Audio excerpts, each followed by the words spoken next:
Good evening, ladies and gentlemen. Welcome to our December 15, 2022 Planning Board meeting for the City of Daytona Beach. We are glad that you're here tonight. If you wish to speak or address the board, we ask that you please complete a green form. There'll be a 3-minute time limit set for each speaker, and we do appreciate you being here. May we have a roll call, please? Mr. Barhu, Present. Ms. Humphries, Here. Mr. McLean, Here. Mr. Newman, Present. Mr. Robinson, Mr. Servance, Ms. Washington. And I believe tonight we were going to have Ms. Washington live, right, with us. Is she on? Yes.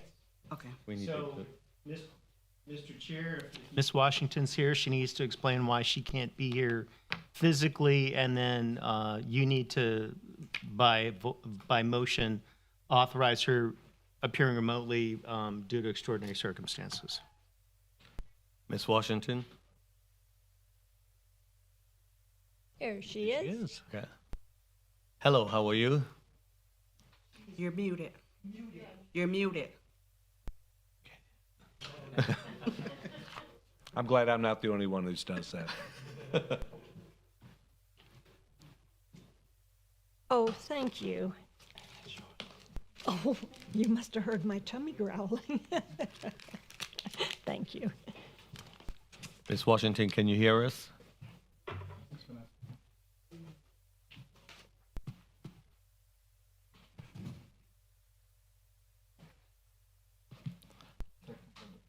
Yeah, we are experiencing what we I'm normally sorry, call. can you hear me? There. Now we can. Hello. Now There we you go. can.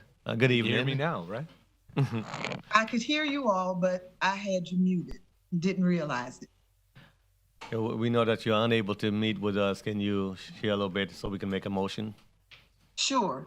Due to the storm, I hate to say it like this, but homeless. I've been away from home since August 4th, and I'm unable to attend. I don't see very well at night, so I don't drive at night. Okay.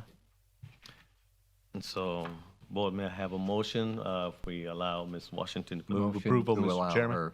So moved Okay. and seconded. No, we have a motion properly second. All those in favor, let it be known by saying aye. Aye. Aye. Aye. Opposers have the same right. Carrie, thank you for joining us, Ms. Washington. We appreciate your efforts and your service to our community. Item number 3, please.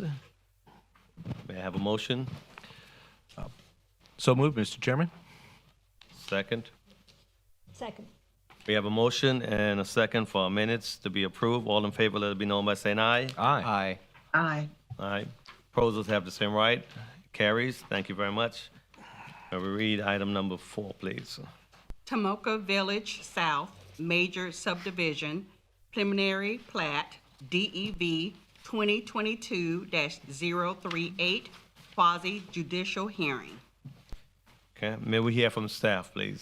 Good evening, Planning Board members. Good to see you. Happy holidays. Thank you. My name is Paula Long, and tonight I am here to present to you a request by Parker Mitchenberg of Mitchenberg and Associates Incorporated on behalf of TLO1 TV South LLC to approve a preliminary plat for the development of the Tomoka Village South mixed-use subdivision to include 2 multifamily residential parcels, 6 commercial outparcels, and 1 parcel for drainage, utilities, and conservation on a total of 110 plus or minus acres of land.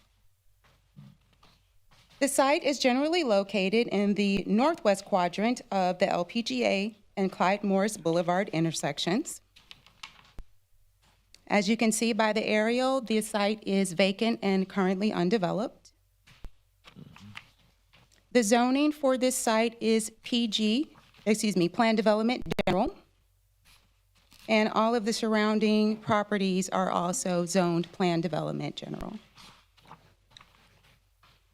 The project does hold a future land use of mixed use, with the majority of the project being designated as PES, potentially environmentally sensitive area. North and south of the project also presents as mixed use, with the northern portion also being PES. Office transition represents the east and west areas with a portion of mixed use to the southeast and southwest of the subject. This, of course, is the preliminary plat map. It is a little bit challenging to see so small this way, but you did receive a copy of that in your planning board packet. The proposed major preliminary plat development is consistent with Article 7 of the Land Development Code, subject to the Project Sigma Plan District Agreement. Approval of this preliminary plat, oh wait, did I skip one? Hold on. Okay, no, I'm good. Approval of this preliminary plat will allow the applicant to move forward with the final plat approval process. Staff recommendation of the approval of the major subdivision preliminary plat for the Tomoka Village South Development is to allow for 2 multifamily residential parcels, 6 commercial outparcels, and 1 parcel for drainage, utilities, and conservation on 110 plus or minus acres of land. A majority vote of the planning board members present and voting is required to recommend approval to the City Commission. This concludes my report. Okay. Are there any questions for staff? Just a quick one, if I could. Good evening. Good evening. Just I noticed on the attachment A that has the information for the preliminary plat on Tomoka Village South, I noticed on the cover page, at least the cover page that we have here, that none of the various circumstances have been signed off. The entire page is blank. Is that because at this point the preliminary plot step where we haven't made these approvals at this point, and that's why it's blank? Yes, so preliminarily, this is what is being presented. Everything at the time when that plat is going to be recorded, and of course, my planning director is here to be able to fill in. At the time that it actually is being recorded, everything will be there so that it can be submitted appropriately and recorded at that time. Okay. And if I can add, there's a final plat approval process Yeah. too, after this. That goes to the city commission, and only after the commission approves that plat can the applicant then submit an executed Mylar with a request to have the manager, our city manager, certify it for recordation. So, Mr. Gross, what you're saying is at that point, that's when I would see this piece of paper with the appropriate signatures? Yeah. Correct? That's Okay. right. I'm good with And that. in fact, because the process can take several months, it's not incredibly uncommon to have ownership change. So it can be pretty cumbersome to have the applicant sign a preliminary plat, have to re-sign it at the final plat approval stage with the city commission, and then perhaps in some instances have to have it re-signed afterward for certification. It just caught my attention that it's unusual that all the various signings hadn't been addressed. So, but I understand the logic in what you're saying. So that's fine. Thank you. You're welcome. Okay. And just a quick question here, as far as wildlife, are there any left on that piece of land? Well, do consider this is the preliminary plat. This is not the site plan where we have all of the plans together and everything is in line and in place for you to be able to see where the development is going to happen exactly. At this point, this is what we're doing. But Yeah, go ahead, Ben. I'm sorry, the main function of the plat is to show the boundaries of the various properties that might be sold separately to different parties. And whether those properties are sold or not, if there's endangered species habitat on one of those properties, the owner of that lot will inherit, those restrictions under the environmental laws, regardless of whether that property's been separately deeded to them. Okay, thank you. All right, any other question? Not a question, it's just interesting. A development was put in, and it seems that in the past, an owl had its nest there and reproduced. And when people moved in and the owl came in to set up housekeeping, it was not happy. So the lady gave part of her yard over until the owl was able to finish hatching eggs or whatever. I just thought that was kind of humorous and sad. Yep. Thank you very much. May we hear from the applicant, please?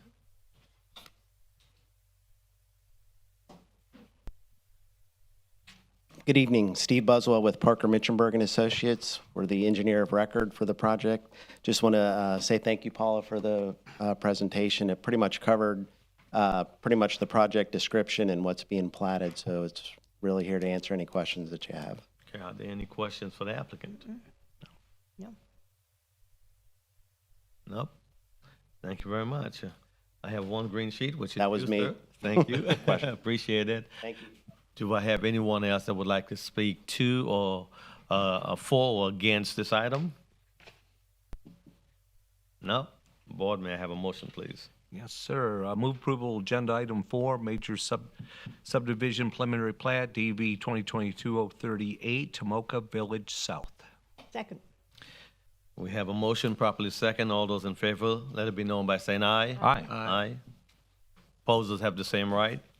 It's carried. Thank you very much. That item passes. You're welcome.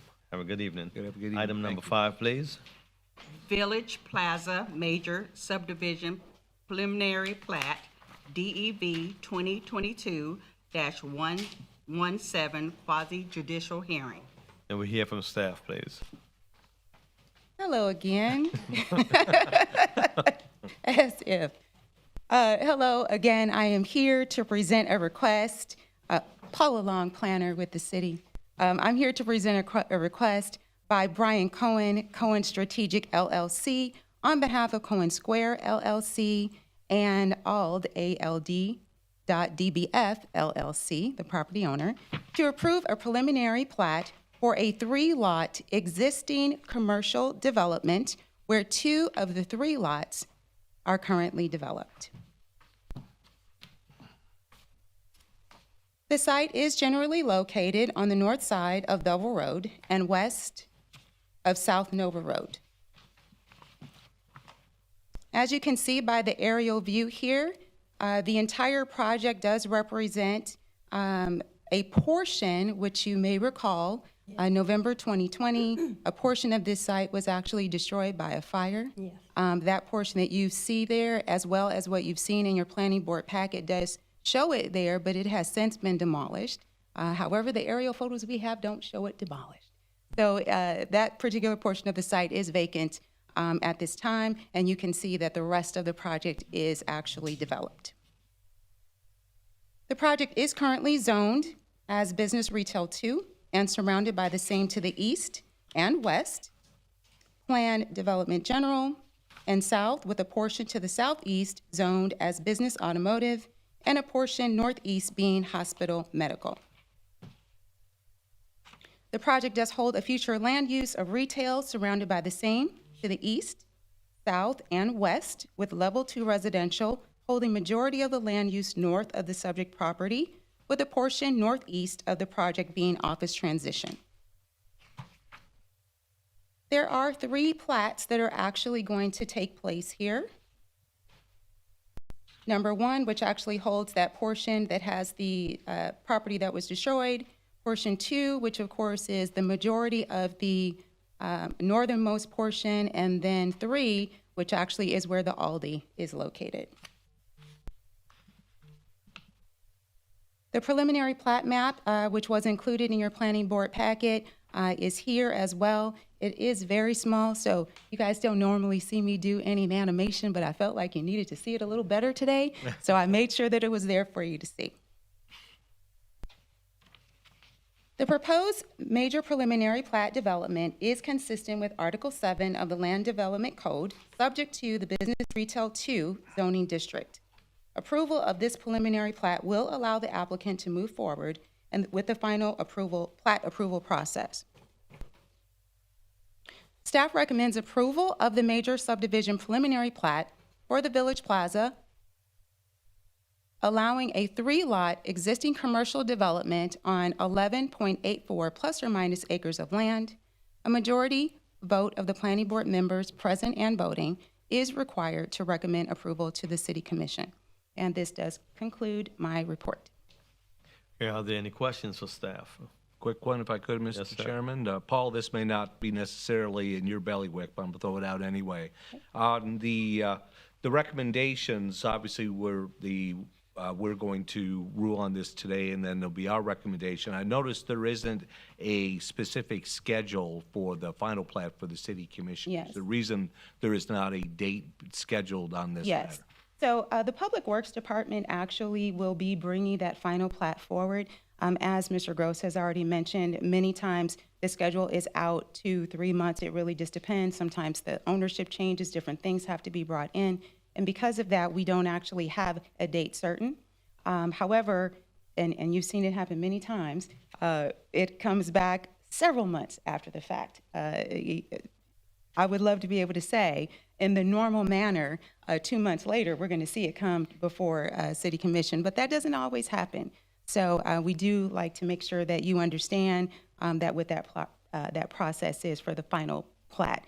It's going to be brought forward by Public Works. Okay, well said. What kind of brought it to my attention is the previous item, we had a date certain, so it just caught my attention. Yeah, This did not. That's a good question, and I was talking with Paula about this today. This is a preliminary plat, and we do have a final plat that goes with it. A lot of times they want to take the preliminary and the final plat together to the city commission, and sometimes there's a little bit more work to do on the final plat, so it's a little bit longer of a lead time. So sometimes the preliminary plat will go, sometimes it'll go with the final plat. And we just don't know that, so we don't want to give a date that it's going to be on the agenda when we're not sure if that's going to be the date. Sounds logical. Thank you. Okay. Any other questions for staff? No, thank you very much. May we- I do want to add one thing for Mr. McLean's benefit. Under the Land Development Code, somebody who's received preliminary plat approval has 2 years to bring the final plat forward. Okay. That's how long the preliminary plat is valid for. So Without having to regardless restart. of what we might schedule on a staff report, it could very well stretch out up until that 2-year period that you're mentioning. That's right. Okay. Okay, thank you very much. May we hear from the applicant, please?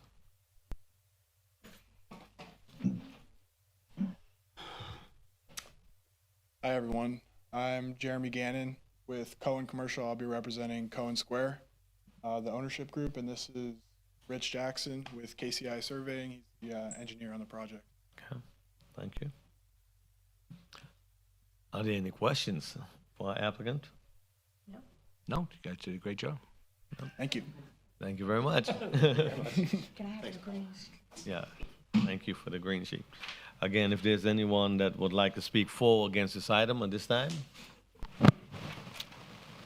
Not, thank you very much. May we have a motion, please? Certainly, Mr. Chairman, move approval, agenda item number 5, major subdivision preliminary plat, DEB 2022-117, Village Plaza, major preliminary plat. Okay. Have a motion? Second. Thank you, Ms. Washington. There's a little bit of drama there before this. Well, thank you for that. We have a motion properly second. All those in favor, let it be known by saying aye. Aye. Aye. Opposers have the same right. Carries. Thank you very much. It passes. We have item number 6, please. 326 South Grandview, Small Scale Comprehensive Plan Amendment, DEV 2022-221 legislative hearing. May we hear from staff, please? Good evening, Doug Gutierrez, planner with the city. Excuse me, with the city. This is another one of those situations we come across where we have an existing use and the zoning that's not compatible with future land use. So that's what we're going to do is fix it. This is the 326 Grandview and also a portion of 400 East International Speedway for a total of 1 acre. And the proposed amendment is to change the future land use from level 2 to retail to bring the zoning and the current uses in compliance with the comp plan. Historically, these parcels have been developed as commercial and the business retail too, which again is incompatible with the residential land use. Site is located south of the Speedway and east of South Grandview Avenue. And you can see that partially developed, there's structures on there. The zoning is BR2. And so you can see how the level 2 residential, which should have been retail, we don't really know how these things happen, but they're there. And, you know, we have to go through this process to fix them. The proposed retail allows for a FAR of 3 and 40 dwelling units per acre. Potential theoretical net increase in demand is 9,390 gallons per day. And a potential theoretical net increase would be an increase of 5 average daily trips. Again, this is all potential theoretical. It already has existing uses on there. So staff finds that the small-scale amendment is consistent with the comp plan, doesn't represent urban sprawl, and we have the capacity to serve the demand on water and sewer. Based on the analysis, from level 2 residential to retail, it appears to meet the criteria of the proposed amendment. Majority vote of the planning board members present and voting is required to recommend approval of this policy matter to the City Commission. Excuse me. The item is tentatively scheduled to be heard by the City Commission first reading February 1st, 2023. And for first reading and second reading, public hearing and adoption on February 15th, 2023. This concludes my presentation. There's no zoning associated with this. Okay. Questions for staff? Humphrey? Yeah, I want to be sure that I understand this. Oh, would you put that little, The diagram? That one? Renee? And turn on your mic. Questions? oh, is it, is it on? It's on, yeah. Oh, okay. So what I'm seeing south, or the lower part, those are all homes. Yeah. Okay. And then that area that's red, that's going to be businesses located there? There's already businesses located there already. Okay. So I know that there's a bar at the top that's on 92. So I just want to be sure that we are not going to be crowding into where people's homes are going to hear the noise that comes from bars or whatever problems. I know they're no longer there, but people that lived in those homes talked about the incredible noise that they heard during Bike Week, bands playing until whatever. So I just want to be sure that I'm not going to vote yes on something that I feel is going to be encroaching into where people live. At this level, it's really just allowing the land use in the rezoning and the site plan. That's where the rubber meets the road. Yeah, yeah. Where we, deal with, separation of uses and, incompatibility, and that's where that comes in. And, we already have, I believe there's a bar there right now. I think there's two And, bars. Yeah, it's existing, so it's not going away, at least for no, now. I understand that, but I just want to, well, it's just interesting that that's how that ended up being that little strip. Yeah. I have a question. The area that is level 2 residential currently, are there any residences on that property No. now? It's just undeveloped or vacant? Partially developed. There's structure on there. I think it's vacant.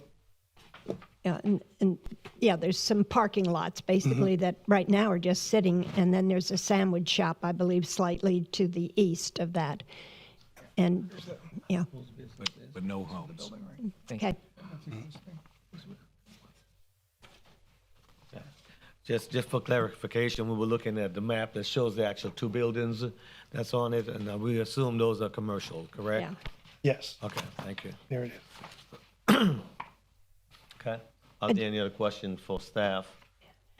Who is I there? just still have thoughts about, that is a major area that we are thinking about making sure that it really looks like an entrance to Daytona Beach. So I want to be sure that we're not thinking it through, having, well, we'll just see. If I may, that's an excellent point, and that's something that we always take a look at. Right now, this is just making the zoning consistent with the land use.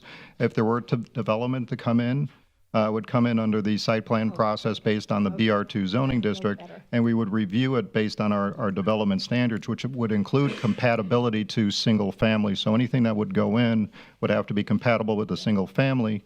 And if you recall, in our land development code, we've got some requirements for depth and walls and landscaping that would be installed, which currently I don't think really are installed. So if any development did go in there, they would have to go through that process and install those buffers. Okay, Mr. Newman, did you? No, I got my answer. Thanks. Okay. All right, thank you. Okay, our staff, of course, is the applicant. Thank you, sir. Yeah. I do have a green form for Miss Jenny, I believe. Yes, Jenny Mozak.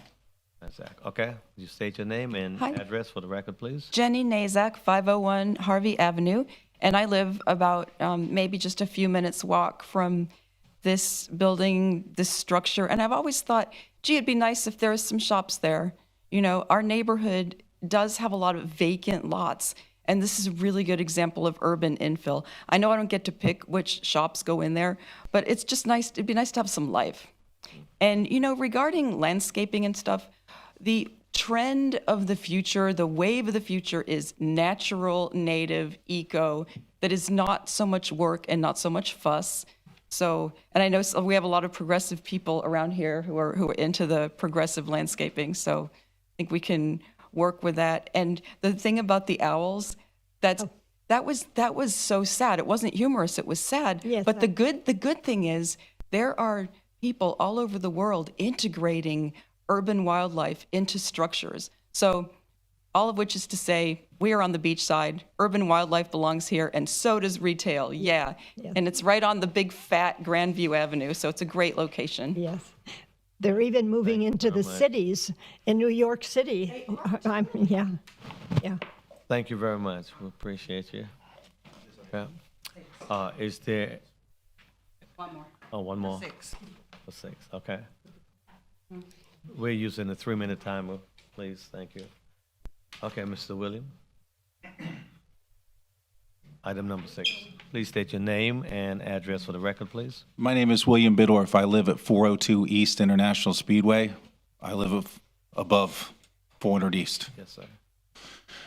Jenny, she's a really good friend of mine. She has some great ideas, and she would be the one I'd be going to because I really believe in what she's trying to do, like with the landscaping and stuff. She's far better.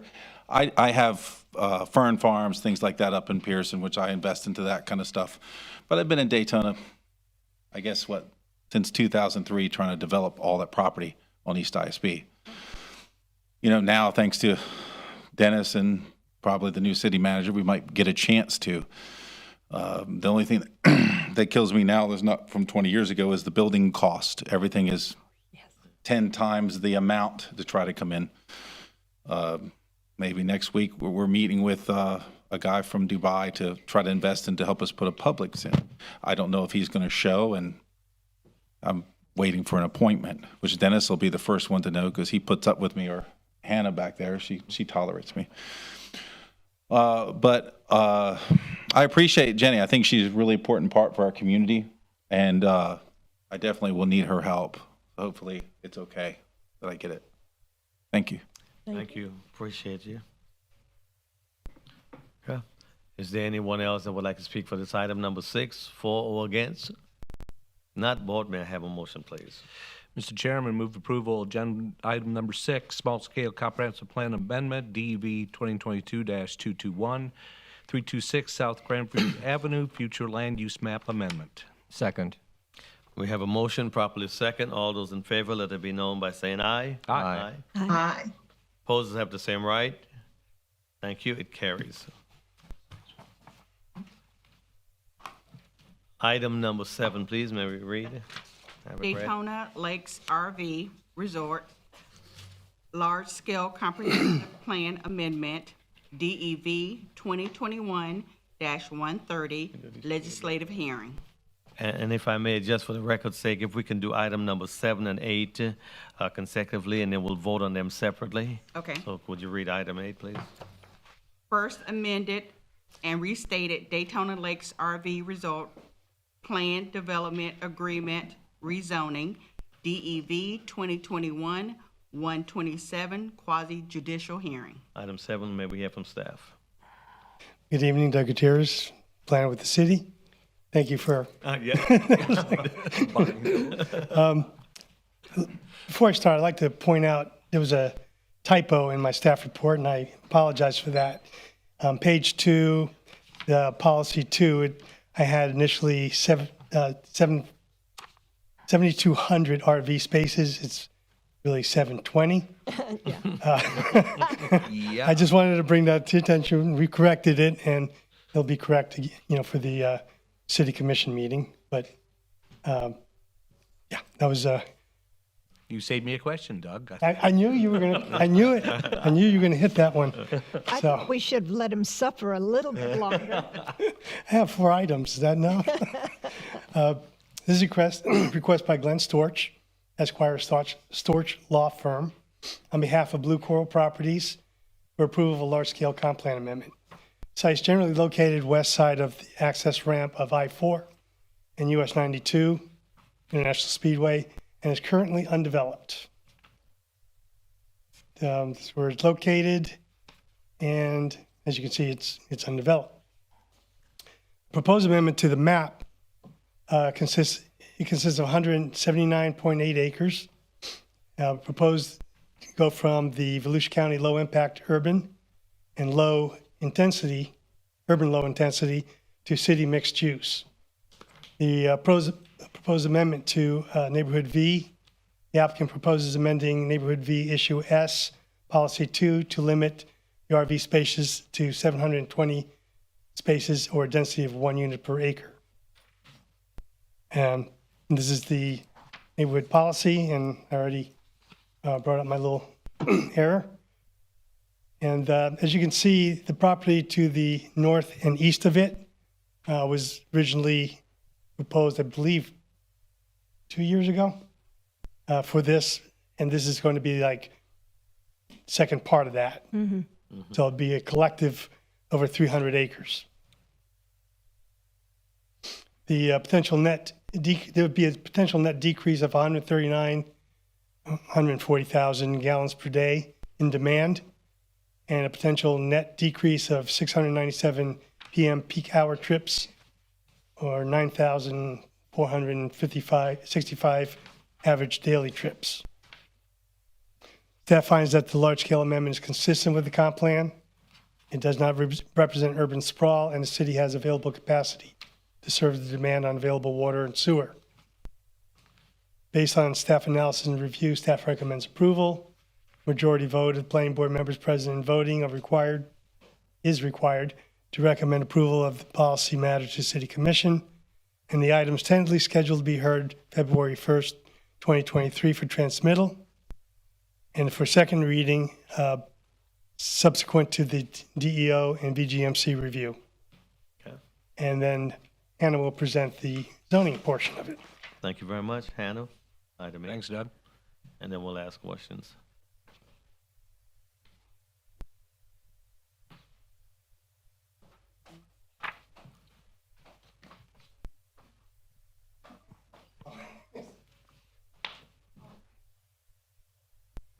Hannah Ward, Senior Planner with the city.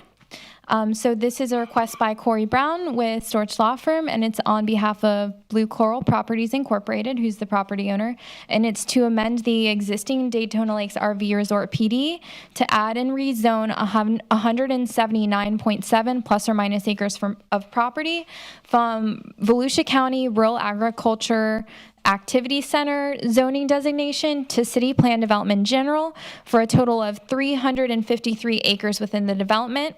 It also proposes to increase the number of RV sites from 480 sites to 1,200 sites and modify the phasing plan for the development. So as you can see on the location map, the site is located in the southwest quadrant of I-4 and US 92.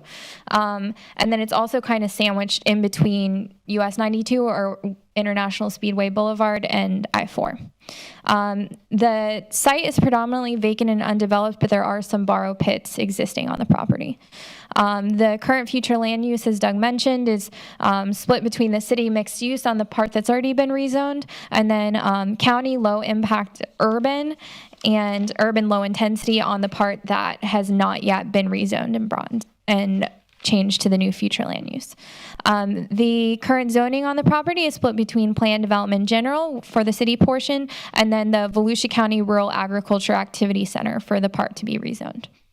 In 2021, the City Commission approved the large-scale comprehensive plan amendment and rezoning application for the initial Daytona Lakes RV Resort PD, and it allowed for the development of the 480 RV sites and approximately 100,000 square feet of standalone commercial uses on the initial 173.3 acres.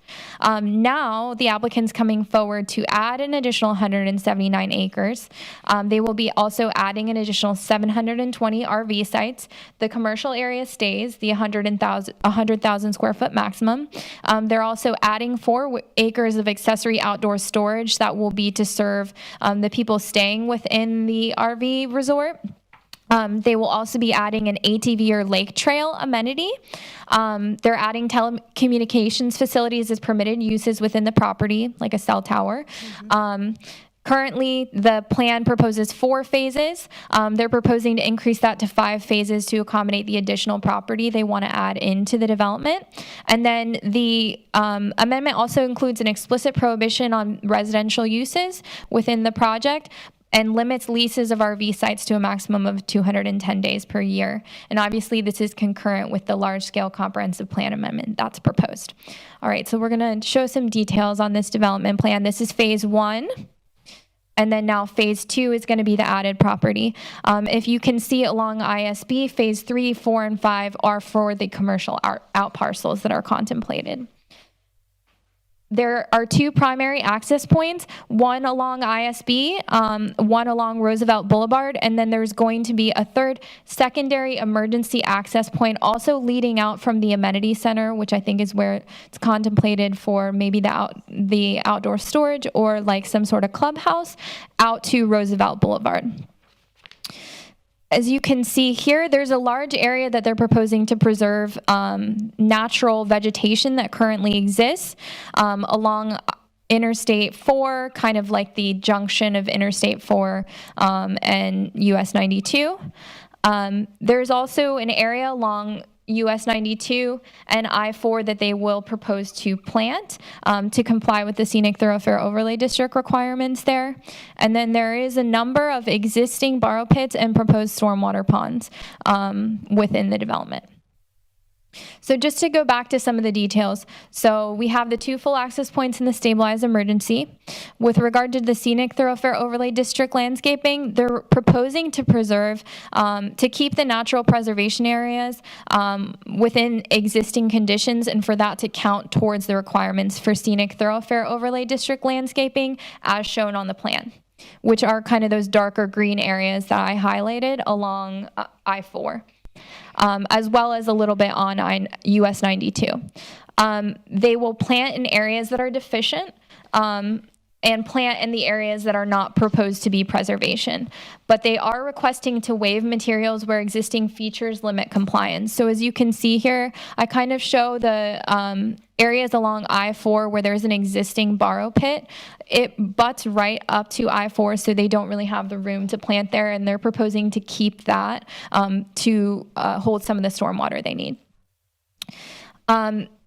In addition, there are a number of RV park use-specific standards in the Land Development Code.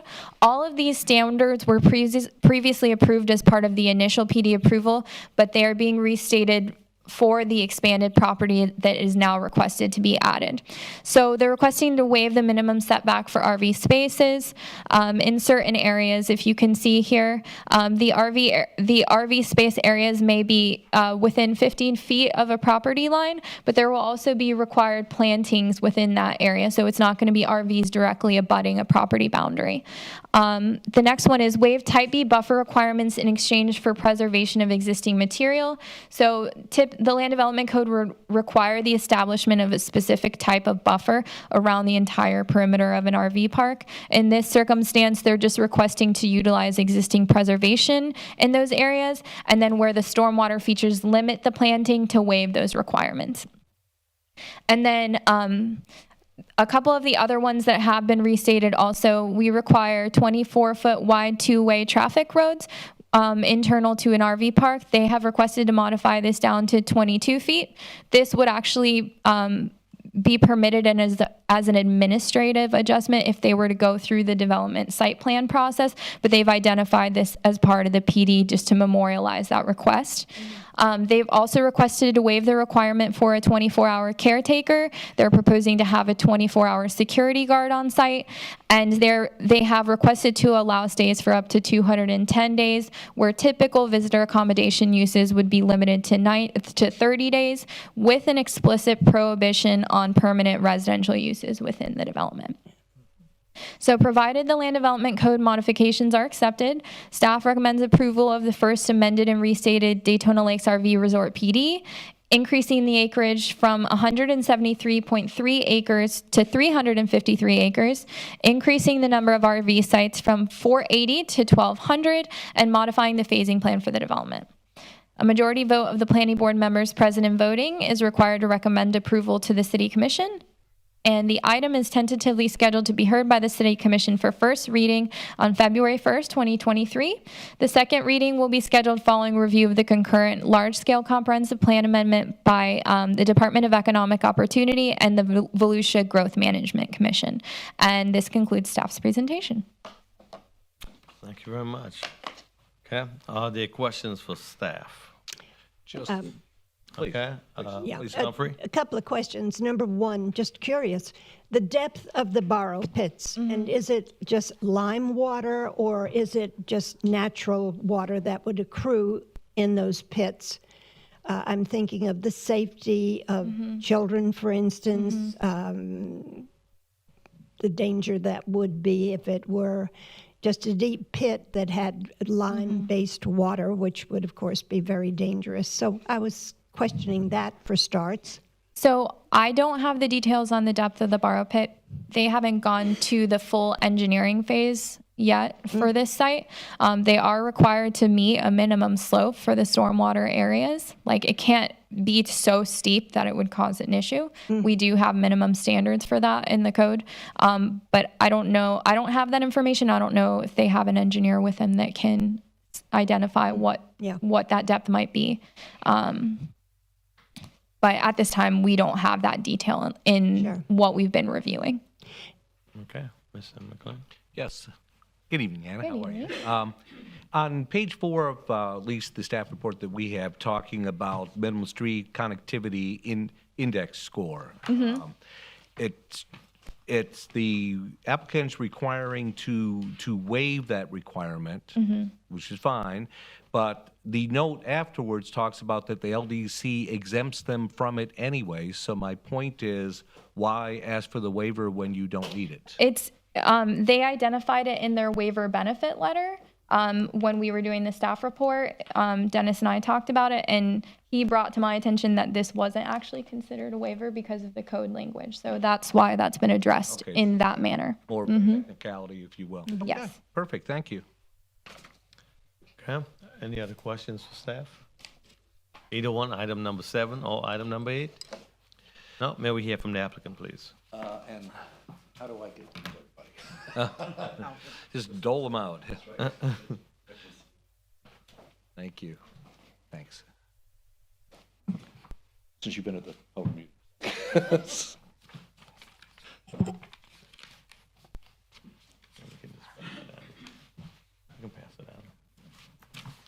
And I got to tell you, first of all, for the record, my name is Glenn Storch. I represent the applicant in this case. I've actually represented the applicant in this case for over 40 years, if you can believe that. And the applicant is a good person. One of the funny things about this one is that we did this initial part of this during the pandemic. And of course, you know, things were slowing during the pandemic. You didn't know what was going to happen. But it turns out that there was such an amazing demand for quality RV resort spaces that we started looking at how to expand this and how to do this the right way. And so that's what, when I say RV resort, that's exactly what we're talking about. This is going to be an RV resort, and people can come there, and they will typically stay for longer than a couple days. They'll stay for, especially if you're coming from the north, you'll want to stay for a couple months, so or more. So that's what you're looking at. So in this particular case, and on top of that, the location for this is just so perfect for Daytona. Yeah. It is close to the events. They'll have methods to get the people there without having to use their cars. Yes. everything you can imagine for the right way to do this. So if I can start this process, let's see here, next. There you go, look at there. So again, so this is an annexation. Right now, this is in the county. So this is an annexation of an additional 80 acres into the city. And those retention areas that were created for the I-95 expansion will be used as part of the project. The project was designed around these to use them as amenity. And as Hannah's indicated, you have to have certain slopes on there. And of course, from a liability standpoint, we're going to make sure there are safety issues taken care of as well. But the idea of having an RV resort like this with this much lake frontage and a private lake is really nice, especially for when people want to come into an area like this. On top of this, this is an area where there's an agreement between the county, the city, and a new industrial park to realign and rebuild the I-4 exit. So on top of that, you're going to have right there at the corner, you're going to have an I-4 exit right there, entrance and exit. Perfect. And on top of that, you're working, the city is working together to create a distribution center in this area. So we are going to share a traffic signal as part of this as well. So we'll have a traffic signal going into our resort, and the traffic signal will go into the distribution center, so it all works out beautifully. And of course, we're also working with them to provide additional utilities to this area, to help supply utilities. So all those are just good things. It's one of those things where everything works together. As I indicated, as Doug indicated, right now there's comprehensive plan entitlements on this site, LIU and LUI. What that turns out to be is, and the reason why he said this is decreasing traffic and decreasing utility requirements is because of the fact that the present entitlements are for about 329 single-family homes in this area. Yes. So, and it doesn't seem like, to me, I always look at the best of all possible worlds. If you can create something like this that fulfills a need and is also a commercial use, which means it's commercially tax-based, which in this case would be, if this thing is about an $80 to $100 million project, then you're looking at a tax base of around $1 million or 1.5 million per year. That's not bad. That doesn't all go to Daytona, but that's about the total taxes for the area. So these are the sort of things why this is it makes sense. On top of that, the natural vegetation on the site just works so beautifully in creating something we're talking about. So what we've talked about on the comp plan is, for instance, we are wanting to limit this. So the only thing about the comp plan is, yes, it's mixed use, but we're not going to use it for mixed use. We're going to use it only for this. We are limiting it to 120 spaces. And if we don't do the 120 spaces, 1 unit per acre, which actually reduces your entitlements if you don't go through this. The existing resort, or the existing plan for the resort, the PUD that's already in place and it's already been approved, is 173 acres. It permits 480 RV spaces and commercial out parcels. By combining these two, we'll also be able to make this more economical because our big, our entrance, welcome centers, facilities, amenities, and everything else will be able to be spread across the entire area. So that shows you some of the things that we're looking at. That's the activity center. The activity center will have game rooms and other things in there. There's welcome centers, the bathhouse, or bathhouses. This new one, as you can see, if you can look at the top plan area, the top plan area that shows what we're doing. One of the things that was important to me in working with this is working with the neighbors.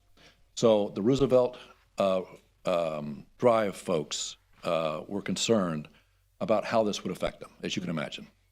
So one of the things we looked at was how can we protect them? And we can do it in two ways. One, as you see, there is a massive vegetative buffer along Roosevelt. And when I say massive, I mean you're looking at probably about 800 feet at least of vegetative buffer before they even see an RV. And that's all existing vegetative buffer that we've preserved as part of our conservation. So that's a nice thing. Secondly, although we are required to have 2 entrances, so we have the entrance 92, we have to have the entrance on Roosevelt under the terms of the Land Development Code. Both these will be gated, basically, because as you can imagine, when you're bringing people in, You have to be able to check in. You don't let anybody come in. And so they'll be gated. And our main entrance is only going to be along 92. That's important to us because that way it reduces traffic on Roosevelt. Yeah. And there's no reason for traffic on Roosevelt, really. Nobody wants to go through there. Most of the time, they'll go through where the amenity centers are, where the entrances are, where the traffic signal is. So that's why we looked at that way. Okay. The outdoor storage as an accessory use only, that's when people come in and they have boats or whatever else, we don't want them parking them in their space. Yeah. So we have to have a place for those trailers for them to park in. Again, totally protected by vegetation. So the same quality standards that we had on the original one that was approved, I think unanimously. This shows the proposed concept plan with the large preservation areas that are existing. And this is the same one with the other ones. As you can see, with the lakes and the conservation areas on this one, about 67% of this project will be lakes or conservation. That's an amazing thing. If this was done as a typical subdivision, I'd have to preserve about 15%. Yeah. And so this is a significant amount, but it works because of the way we've done it. Again, we talked about resort amenities, outdoor recreation, pedestrian and golf-friendly design, 24-hour security, shuttle service to town, which again, I think cuts down traffic. Yeah, I like that. Which is especially good for us in this time. Clubhouse, indoor and outdoor recreation. The new amenities will include the 58 acres of lakes, the additional amenities on the lake, because the idea is to use this as dual use. Although these lakes will all be allowed to be incorporated into our stormwater system, they'll also have mechanisms for boating, for canoeing, for kayaking, for fishing. I mean, all the other things that make this someplace that somebody would want to be if they were in fact coming to stay and vacation in an area like this. Of course, there's also an extensive trail system, which I have found that as time goes by, nobody wants to go out and play golf anymore, but they do like to walk or they like to bicycle. Yes. And especially as a family. And so that's what you're seeing more and more of. Yeah. As I said, we've set aside 44% of the site for pure conservation. This is on the entire site. This is not just the site we're talking about now. But if you're looking at the entire one, 61% of the site will remain undeveloped. That's the lakes and the conservation. We have more conservation on the new phase than we do on the old phase. With, again, large preservation areas between the resort and the neighbors. Again, the borrow pits are used for stormwater. There will be no stormwater runoff on the adjoining neighborhoods. We thought that was very important. This will allow us to do the utility extensions we've talked about. This is far less traffic. We're going to create the new light, the new signal, and the turn lanes, which we've already entered into an agreement with the distribution center, and I think with the city. The city is also cooperating with this enormously on all this. This is a 67% reduction in trips based on the change of land use. And it's, of course, new jobs and a huge tax base for the city because it's taxed as commercial as opposed to homestead or residential. Again, we talked about the changes we made to the PD based on the comments from the neighbors. I really liked working with the neighbors in this case. They're really great people. There's limitation on cap flyers, there's buffers, we're going to work on background checks. I checked, just to let you know, and this is something important, they were concerned, well, who gets in here? Well, of course, first of all, you have to have a RV. Mm-hmm. These RVs usually are about $100,000 a piece or more. So usually it's fairly nice people. But the bottom line is, for a first or 1 or 2 day stay, we probably will not be able to do a background check. But if it's a longer period of time for 3 or 4 or 5 or a week or a month, typically we'll do background checks. Just because it's smart for us, because we want to know who's there. We have a staff recommendation of approval. The future land use with the new neighborhood policy is consistent with the comp plan. This reduces entitled density. It provides for a commercial tax base, and it is a massive amount of conservation land. And it's not just conservation land, It's land that is all using the existing vegetation Natural. that doesn't require irrigation. Yes. And so it's a best of all possible worlds to me. That's it. Any questions? Yeah, Thank you very much. Questions, Ms. Humphrey? one that doesn't matter. I just wondered approximately how old are those borrow pits? It's funny because some of them were older, but some of them were done within the last 2 years because of the 95 interchange improvements. Okay. So And the other is, please put some of the milkweed so that we can have butterflies coming through here again, the right kind that supports them. yeah, I have no, again, the whole goal here is all of these areas are supposed to be natural vegetation. So if we need to enhance some of that natural vegetation with some other Florida-friendly fauna, not a problem. Yeah. Okay. Other questions? So, Yes, Mr. Torrance, very comprehensive presentation. Thank you very much. Yes, Congratulations. yes. I think this is an ideal location for Yes. what you're trying to Couldn't be do. any more perfect. Just one question for, if you could expand a little bit on duration of stay for me, because Sure. our land development code has a month. You guys want 7. We realize no one's going to be there permanently, but 7 months is closer to permanent than not permanent. Yeah. So I'm just asking, what's Sure. the marketplace like, and how does that amount fit in? That's about the marketplace. So the marketplace is that people come down for long periods of time. We do not let them stay, and let me back up. I think the initial PD we've got allows us to have that 6 or 7 months already. So this would be doing the same thing. But most of the RV resorts that I deal with, and I've done with a number of them, all of them look for around 6 to 7 months for that stay. And part of it's because they'll come in and they'll stay for a few months, they'll go somewhere else, and then they'll want to come back and stay. Yeah. So this is a total of, I think it's 210 days total for the year. It's not, necessarily that they're going to be staying there for 7 months. But our goal is to have 2 things. 1, no permanent residence. 2, the ability to be able to leave if there's a hurricane or a storm coming. We need to make them leave. And 3, but we don't want to prevent our good customers from and make them go somewhere else if they can. So the 6 to 7 months it's pretty reasonable and a standard in the industry. Okay, very good. Usually, best questions asked are one you already know the answer to. I just wanted to hear you put it on the record. Thank you. No problem at all. I just wanted to make a comment that how pleased I am to see the preservation areas and the reuse of the borrow pits, the plenty of drainage. That's really important around here. It's such a well planned out thing. I'm just really pleased to see it. I really love when you can do dual and triple uses of the same property Yeah. in such a way where it gives somebody a community and a feeling of community. It just fits so nicely, the way, yeah. I couldn't ask for anything more. And I got to tell you, staff has been terrific in this. This is, none of this stuff is easy.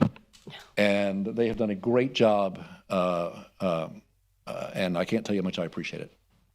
Okay. Ms. Washington, did you have any questions? No, I don't. Okay. I'm pleased with the project. Well, then that makes me happy. Yay. Thank you. Just a quick, maybe clarification for me. You said there will be a traffic signal. Will be on ISB? Is that correct? That's correct, at the main entrance. Okay. Thank you very much. Thank you. All right. I have Miss Ann Ruby for number 7. Miss Ann, thank you.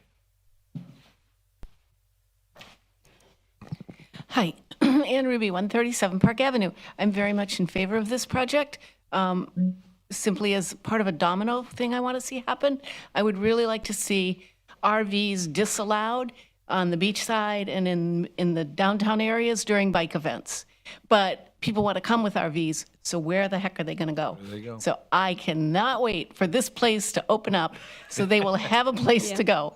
And I'm just hoping that they would hold aside some reservations as time, comes up so that we can kind of coordinate that we can phase it out at the time they're coming online and there'll be spaces available. I do have a question for Glenn. I'm terrified of alligators. How do you know that there's no alligators in those retention ponds? Thanks. I want to hear this, Andy. You can't know. Yeah. They will come. This is Florida. Would you like me to answer? Yes, go ahead. All right, here's the problem. I'm 7th generation Floridian. if there's a body of water in Florida, there's an alligator in it. In fact, we had a 5-foot alligator in our pool that my wife snared and dragged out. Wow, wow. Yes. Yeah, you know my wife. And for the people, So yes, I mean, I can't, I mean, obviously there's not going to be swimming in the lakes. no. And of course, we are certainly well aware that those snakes from further south are slowly moving further and further north. So we would be worried about those things too, called boas. Yeah, that's true, everything. Thank you very much. Is there anyone else that would like to speak for or against item number 7 or item number 8? You could go ahead and speak, and if you would do one right after first, Sure. please. Thank you. Jenny Nazak, 501 Harvey. Glenn, in addition to everything else good that's been said, you said the magic word about transportation, like being provided to minimize the car trips. Yeah. This is the wave of the future. And then wildlife in Florida. Every place that people live, people learn how to get along with the wildlife there. And so that's just going to be one of the things. Florida is a wildlife kind of place. And I always tell people, if you don't want to see a snake, don't come to Florida. Among other Amen. things. Yeah. Thank you very much. Anyone else? All right, staff, board, we're going to look at each item individually. Item number 7 we'll take first and we'll vote, and then we'll do item number 8. May I have a motion, please? Yes, Item number Mr. 7. Chairman, move to approve agenda item number 7, large-scale comprehensive plan amendment, DB 2021-130, Daytona Lakes RV Resort large-scale comp plan amendment. Second. I have a motion, and it's properly second. All those in favor, let it be known by saying aye. Aye. Aye. Aye. All opposed have the same right. It carries. Item number 7 passes. Item number 8. Motion to approve agenda item 8, Plan Development General Rezoning, number DEV 2021-127, First Amendment and restated Daytona Lakes RV Resort PD. Second.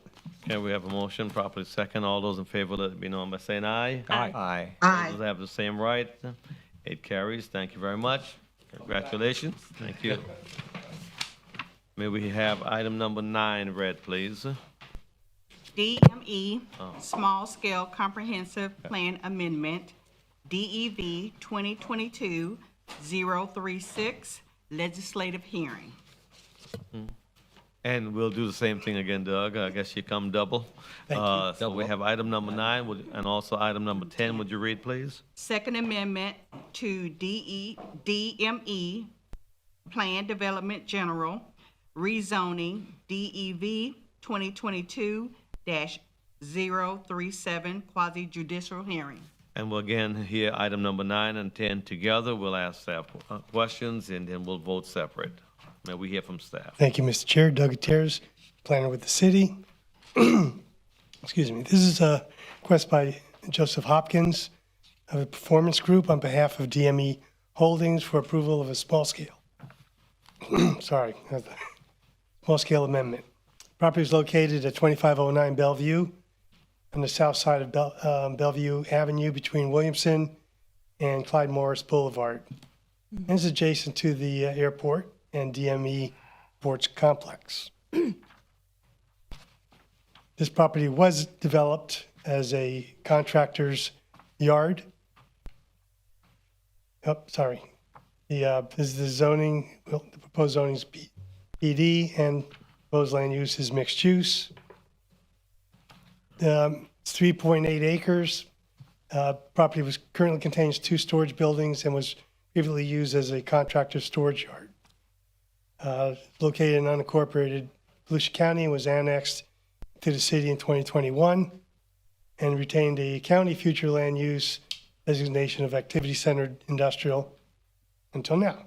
The applicant proposes changing the future land use map from county activity center industrial to mixed uses and requests to amend the future land use map property to be included in the main campus for DME's operations.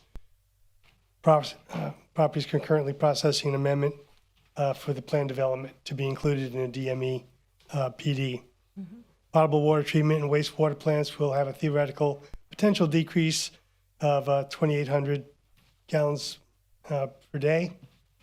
And the proposed amendment will have a theoretical net increase of 315 peak hour trips or 3,250 average daily trips.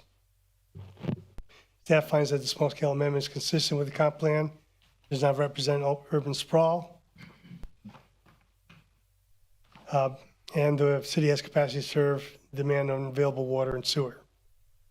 Staff recommends approval of the future land use map amendment from County Activity Center Industrial to City Mixed Use. Majority vote of the planning board members, resident voting is required. Recommend approval of the City Commission. And an item is tentatively scheduled to be heard by the City Commission for first reading, February 1st, second reading, February 15th, for the public hearing and adoption. This concludes my presentation, and Hannah will bring forth the rezoning. Thank you. And I left the thing for you. I may have a conflict here. Oh, you have a conflict. I work at the, I don't know, I'm not sure. Oh, I work for the Halifax Historical Museum, and Mike Panaggio is a member of the board there. Does that create a conflict for me? I don't know. That's the kind of thing where, as I've mentioned to board members before, you should contact me beforehand so I can research them. The ethics laws and conflicts are pretty complicated. So you work for the Halifax Historical Museum, Yes. and Mike And Panaggio Mike is on the board. Panaggio of DME is on the board. Yeah, I know who Mike is. He's a board member. Right. So I don't know the answer to that. You may have a conflict that Would it be prohibit better you if from I voting. recused from voting on this? Well, the good thing is is that a that that's a simpler question to answer now than it was 4 or 5 years ago, because the Sunshine Law requires you to vote if you don't have a conflict. However, and that's why, again, I just want to use this as an opportunity to urge board members to call me before the meeting and allow me to review the many Commission on Ethics opinions. It just that are now out there. clicked in my head, I'm sorry. That's okay. I So read this and it's okay. So in the last 5 years, the legislation was changed to allow somebody to abstain if there's an appearance of a conflict. So you've cited something that at least gives the appearance of a conflict, and that would justify you not voting. And so I agree with your suggestion that you not vote on I think this. out of prudence, I should recuse from voting on this issue. Right. And then what I'll do after the meeting, there's no vote on this item? in the quorum. There's still a quorum, because can't, 1, 2, 3. Yeah, we have Ms. Washington on. I thought she. Yes, I'm present. Yes. She's Well, number but 4. the question of Ms. Washington's attendance is whether there's a physical quorum present at the meeting. There still would be. So she can still She can attend vote. Yes. and vote on this. Okay. I will let you know, Mr. Newman, after the meeting, whether you need to fill out a statutory form based on having a conflict. okay, thank you. Okay, so we still have a quorum. Yes. Okay, let's proceed. Thank you. Hannah?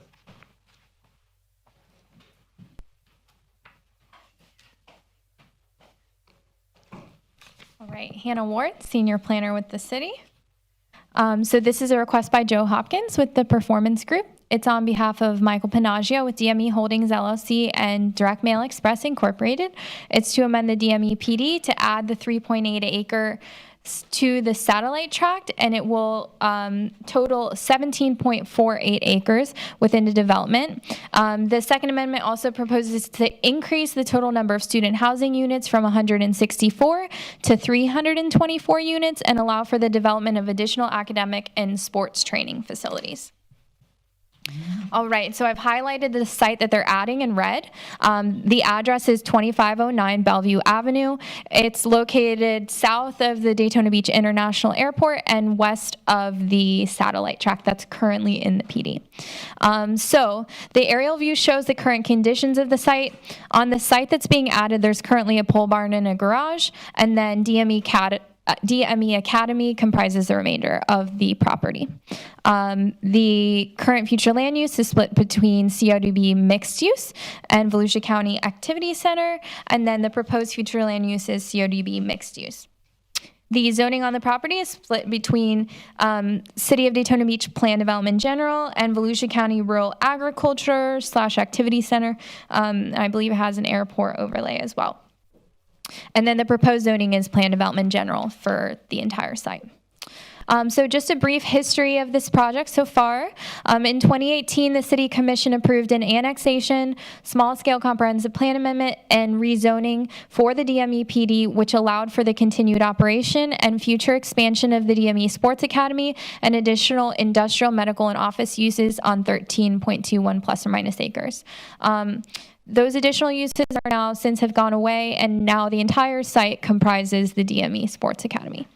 In 2019, the City Commission approved an annexation, small-scale comprehensive plan amendment, and first amendment to the DME PD, which added 0.47 acres for a total of 13.68 acres in the development, allowing for a stormwater pond, and it also increased the number of student housing units from 80 to 160. Then in 2021, they came forward with the annexation of this parcel, and now they're coming forward with the land use change and the rezoning. All right, so to summarize what they're proposing as part of this second amendment, they're adding the parcel we've discussed. They're expanding 2 of the buildings on the parent parcel, buildings D and E, for additional sports training and academic facilities. They're developing an additional 160-unit student housing complex for a total of 324 units. They're adding a field house and a concession or a restroom, and then adding a fabric dome over the practice field and developing an additional turf soccer field. And as Doug described, there is a concurrent comprehensive plan amendment associated with this. So I have the plan pulled up here. If you look to the right-hand side, the larger piece, Building E and Building D, as shown in the darker gray, those are where the expanded facilities are going to be developed. Building H on the west side, the very west side, that's going to be another student housing building. Then you got the 2 smaller, darker gray buildings that it's proposed to be the concession and the restroom, and then the existing turf practice field in the southeast corner of the site where the practice dome will be placed over top. And then as you can see, there are additional practice fields proposed on the west side of the property where the proposed acreage is being added. So there's only one modification they're requesting as part of this. They're requesting to waive the Type B landscape materials for the southerly 424 feet of the satellite tract to allow for proper maintenance, accessibility, and overplay of the sports fields. As you can see, the sports fields pretty much comprise the southern half of the satellite parcel. The northern half will be fully compliant with land development code requirements. So provided the Land Development Code modification is accepted and the concurrent small-scale comprehensive plan amendment is approved, staff recommends approval of the second amendment to the DME PD, adding 3.8 acres, increasing the total number of housing units from 164 to 324, and allowing for additional academic and sports training facilities. A majority vote of the planning board members present and voting is required to recommend approval to the commission, and the item is tentatively scheduled to be heard by the City Commission for first reading on February 1st and for second reading on February 15th, 2023. And this concludes staff's presentation. Thank you very much. Okay. Question for staff for item number 9 or item number 10? Mr. Chair, I'm going to circle back to our discussion earlier. Yes, sir. Having used Mr. Newman's question as an opportunity to ask board members to raise those questions earlier, I'd forgotten I have my little computer here now. And, Technology. So I've had the opportunity to review the statute. The voting conflict statute would include conflicts that, votes that would inure to the special private gain or loss, not only of yourself, but of business associates. But his status on the board of directors does not make him a business associate under that statute. So you don't have a conflict. Okay, so I don't recuse myself. You don't have to recuse yourself if you don't want to. Okay, good, then I'll vote on it. Yeah. Thank you very much. Thank you so much. All right. All right, thank you. May we hear from the applicant? Good evening, Mr. Chair, members of the Planning Board. My name is Joe Hopkins. I'm an engineer with the Performance Group at 100 Marina Point Drive here in Daytona. Thanks, Doug and Hannah. I can't do any better than that. We've been before you several times with this project. It's been a long road, and it's been very successful. That's why we keep coming back and adding and making it better and better as we can. So if there's any questions, I'd be happy to answer them, and I'd appreciate your support. Looks good. Questions? No? No? All right, we look good. Ms. Thank you. Washington? Thank you. No questions. Just want to say it's a beautiful project. Thank And you, good Kathy. seeing you, Joe. Thank you. Good to see you, Kathy. Thank you. Is there anyone that would like to speak for or against this item? I don't have any other green forms. All right, item number 9, we'll vote on them separate. May I have a motion, please? Okay, move approval, agenda item number 9, small-scale comprehensive plan amendment, DV 2022-036, DME Holdings. Second. Second. We have a motion properly second. All those in favor, let it be known by saying aye. Aye. Opposers have the same right. Ayes have it. Passes and carries. Thank you. Item number 10, may I have a motion, please? Yes, provided that the Land Development Code modifications accepted, the current small-scale comprehensive plan amendments approved, move approval of agenda item number 10, Plan Development General Rezoning, DV 2022-037, second amendment to DMEPD. Second. We have a motion properly second. All those in favor, let it be known by saying aye. Aye. Aye. Opposers have the same right. Carries. Thank you very much. That passes. Item 10 passes. Thank you very much. Thank you. Have a wonderful evening. Have a good evening. Again, 11 and 12. we'll have a Doug Hannah show. We'll more time, read Doug. item number 11 and item number 12, and they'll be presented, and again, we'll vote for them separate. Waypoint Small Scale Comprehensive Plan Amendment, DEV 2022-115 Legislative Hearing. Waypoint Planned Development General Rezoning, DEV 2022-024 Quasi Judicial Hearing. Okay, and also if you'll read item number 12. I just did. Oh, you did? Both of them? Okay. Yeah. You're quick. All right, Doug, maybe hear from Good Steve. evening. This is my fourth and final one for tonight. Doug Terrence, planner with the city. All right, this is a small-scale comp plan amendment. This is a request by Joseph Posey, Esquire, from Storch Law Firm, on behalf of Thomas Curtin and Catherine Wingard, co-trustees of the Dorothy C. Curtin Living Trust of November 17, 2004. It's a mouthful. For approval of small-scale amendment, changing the future land use map and amending the future land use element neighborhood R, issue F, creating new policy 9 for 44.9 acres of land.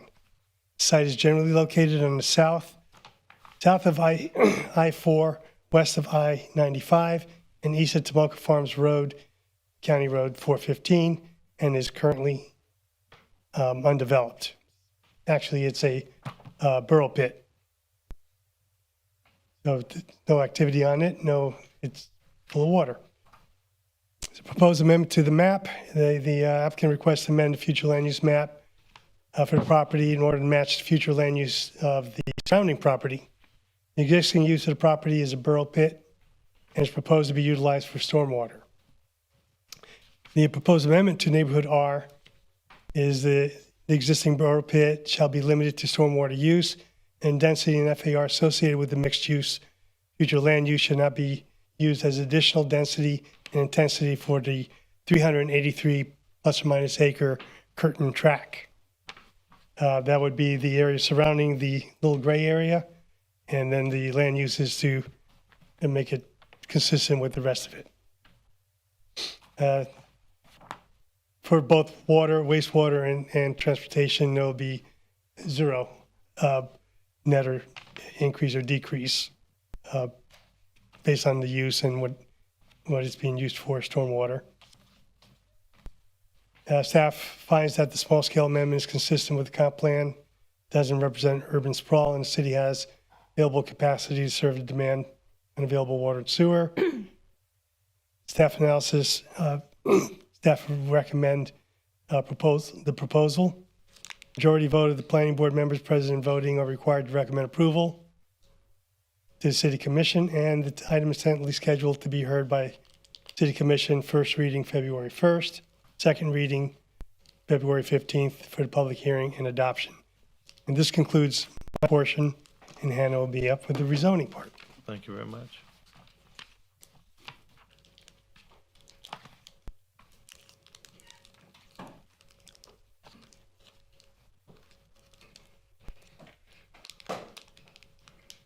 Okay, Hannah Ward, Senior Planner. All right, this is a request by Joey Posey with Storch Law Firm. It's on behalf of Thomas Curtin and Catherine Wingard, co-trustees of the Dorothy C. Curtin Living Trust. It's to rezone, which this has now been clarified. It's 414.97 acres. We got a revised survey back that modified the 426 acres.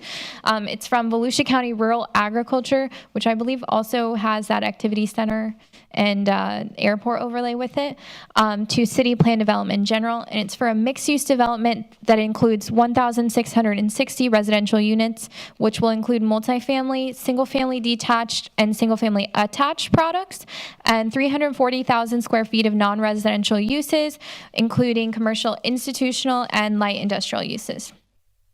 The site is located on the southwest quadrant of I-4 and the I-95 interchange. It's on the east side of Tomoka Farms Road. The conditions reflect that it's pretty much vacant and cleared. There is also a couple borrow pits and then a pole barn and a well house on the property. Current future land use, split between city mixed use and Volusia County low impact urban. Proposed future land use is mixed use. And then the current zoning is the Volusia County Rural Agriculture Activity Center with the airport overlay, and then proposed zoning is Plan Development General. So in 2018, the City Commission approved the annexation of this property and the large-scale comprehensive plan amendment assigning a city mixed-use future land use designation to the property. Nothing was rezoned at that time. The amendment also limited development entitlements for the property to a maximum density of 20 dwelling units per acre and a maximum intensity or floor area ratio of 1, which is a reduction of what's currently permitted under the mixed-use future land use.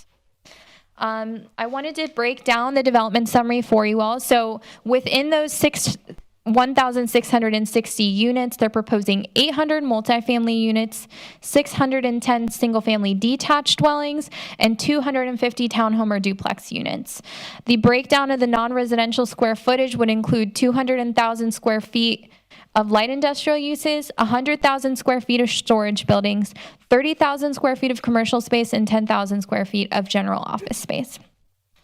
I have the proposed development plan up here for you all, which shows the phasing of the development, and I'm going to highlight a couple things about this project.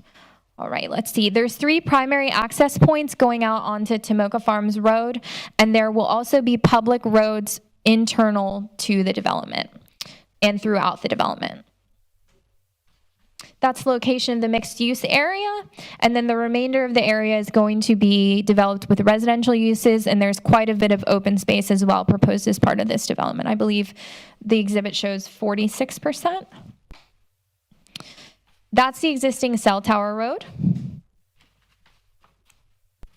and the proposed mixed-use trail, the wall with the berm that I'll get into more later, and then the monument tower along the interstate. All right, so with regard to access and the number of access points, they are proposing to be LDC compliant because of all the public roads internal to the development. The building design will comply with the LDC's exterior color and design standards for major city thoroughfares, which would be applicable to Tomoka Farms, I-4 and I-95, but exempts duplexes and single-family and townhomes.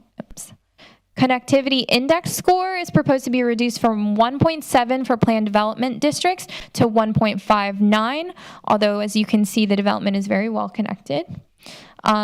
Parking is proposed to be LDC compliant. As I stated previously, the roadways will be public, and as part of their open space requirement requiring active recreation, they're proposing an 8-foot wide private multi-use trail that will amenitize the stormwater pond on the eastern side of the plan, and that stormwater area is proposed to buffer the residential uses from I-95, in addition to the wall that they're proposing. With regard to the Scenic Thoroughfare Overlay District landscaping, I have some updated counts for what's requested to be modified there. So in order to screen and also provide a sound barrier between the residential uses, and I-95, they're proposing an 8-foot concrete wall that will be on top of a 4-foot berm, so 12 feet high.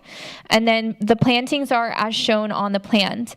As you can see, and I'll pull this up later, they have some pockets of landscaping and interspersed on the outside of the wall as well as the inside of the wall. But they are requesting a reduction. The wall is really going to kind of block any view of anything from I-95. They're requesting to reduce the plantings in this area. They're required to have 650 shade trees and small trees based on their frontage. They'd be reducing down to the 39. They're required to have 729 shrubs, but they're requesting to increase that to 7,227 shrubs. Plantings for the I-4 and Smoke Farms Road will be LDC compliant, but they are requesting to allow the existing cell tower maintenance road within the STO landscape yard, and they will comply with the plantings. There is a cell tower outside of the site that they will be relocating internal to the site, just so you all know. This exhibit shows kind of what the rendering or layout of the proposed plantings will be. So there will be some trees interspersed among a lot of shrubs to provide a visual interest along the inside of the wall, and then also some screening along the outside of the wall. With regard to signage, there are 6 existing billboards on the outside of the proposed wall. They're non-conforming due to their spacing. They're requesting to keep those billboards until the lease terms and renewals expire. They're not proposing to add any additional billboards, and once those expire, then they're going to go away. They're requesting 1 interstate monument sign, which would be compliant with the Land Development Code as identified in the report. It's 50 feet by 50 feet. It's a destination monument sign, and then all other signage will be LDC compliant. So this is the elevation of the interstate monument sign. It's proposed to be an identification sign for the development. So that summarizes kind of the basics of the project. So provided all LDC modifications are accepted, staff recommends approval to rezone 414 plus or minus acres of land from Volusia County Rural Agriculture, an activity center with the airport overlay, to city plan development general, and it will allow for a mixed-use development including 1,660 residential units and 340,000 square feet of non-residential uses. A majority vote by the planning board members present and voting is required to recommend approval to the city commission, and the item is tentatively scheduled to be heard by the city commission for first reading on February 1st and second reading on February 15th, 2023, and this concludes staff's presentation. A+. Yes, thank you. Thank you. Questions Thank you. for Yeah. staff? Just one quick question for item number 11. I know they had a neighborhood meeting and several interesting points were brought up. Did the applicant take those points into consideration? And So number 11 is Doug's. yeah, Is there land use questions? yeah, about the neighborhood meeting. For example, how many homes will be built on a development? What's the timing for phases? There was a lot of interesting questions that were asked there. What were the And maybe with responses? it, I correct. was thinking the same thing, Mr. Chairman. Okay, so maybe we can have the applicant just address that. Okay. Thank you. May we Thank get you. the applicant, please? There you go, Ms. Thank you. And I will do that as I get along, although I wasn't present. And in the future, we're going to make sure all the responses are actually there. So, again, for the record, my name is Glenn Storch. And this one is a labor of love, I have to tell you. This property has been owned by the Curtin family for over 70 years, longer than I've been alive. So you can see what it was. It was always agriculture, but eventually, as time went on, the city moved closer and closer and closer. The interstate moved closer. Now you have 2 interstates fronting this, and so now it's right in the middle of everything. Yes. When Mr. Curtin passed away, it became obvious that they're not going to be able to keep this as ag, and eventually something would have to happen. And so in discussions with the city annexed this. They saw this as their future. They knew this was, an important piece of property for the city, and they annexed it and designated it as mixed use, which is what we've tried to live up to as far as all of our planning and working with the staff on making sure this is something that can be done. So, again, it is the nice thing about it, again, is that the fact that it was mostly pasture, or mostly stormwater ponds, actually excavation and borrow pits for the interstate for most of it. That's where those borrow pits came from years ago. That's where those came from. The area that is that you're seeing in green that is maintained, especially that southeast corner, almost all of that's going to be maintained as part of the overall plan to maintain the natural vegetation on this site. So, two things. One of the reasons why we're doing a comp plan amendment for the borrow pit, which seems a little odd, doesn't it? is because this piece was annexed into the city, but it did not get a city designation. So that's what, it's a follow-up. We're just solving a technical problem. So now we're giving it a city comp plan designation that will also be consistent with the rest of it. I mean, we're not going to be getting any additional density or anything because our densities are actually far below what we're actually already entitled to. So, for instance, in this case, you have a neighborhood policy for the Curtin Track, and that states that proposed development shall encourage higher density development together with commercial-related uses, which is what we've done. This permits up to a 1.0 FAR and permits up to 20 dwelling units per acre. In this particular case, we're doing far less. We're doing, although it seems like we're doing a lot, because this is a real community. And this is a planned community with everything in it. In this particular case, our actual density is only 3.8 units per acre, and we have a less than 1.1 FAR. So that's how we're dealing with all these things. We're working together. That was the maximums were obviously much higher, but when working together with staff, working together with the landowner, working together with the proposed developer, this is what's appropriate and how you can deal with this. And one of the things you couldn't see in the staff presentation is how much of this is going to be lake. So we've expanded the existing excavations because this will help provide for all the stormwater we will ever need on this site.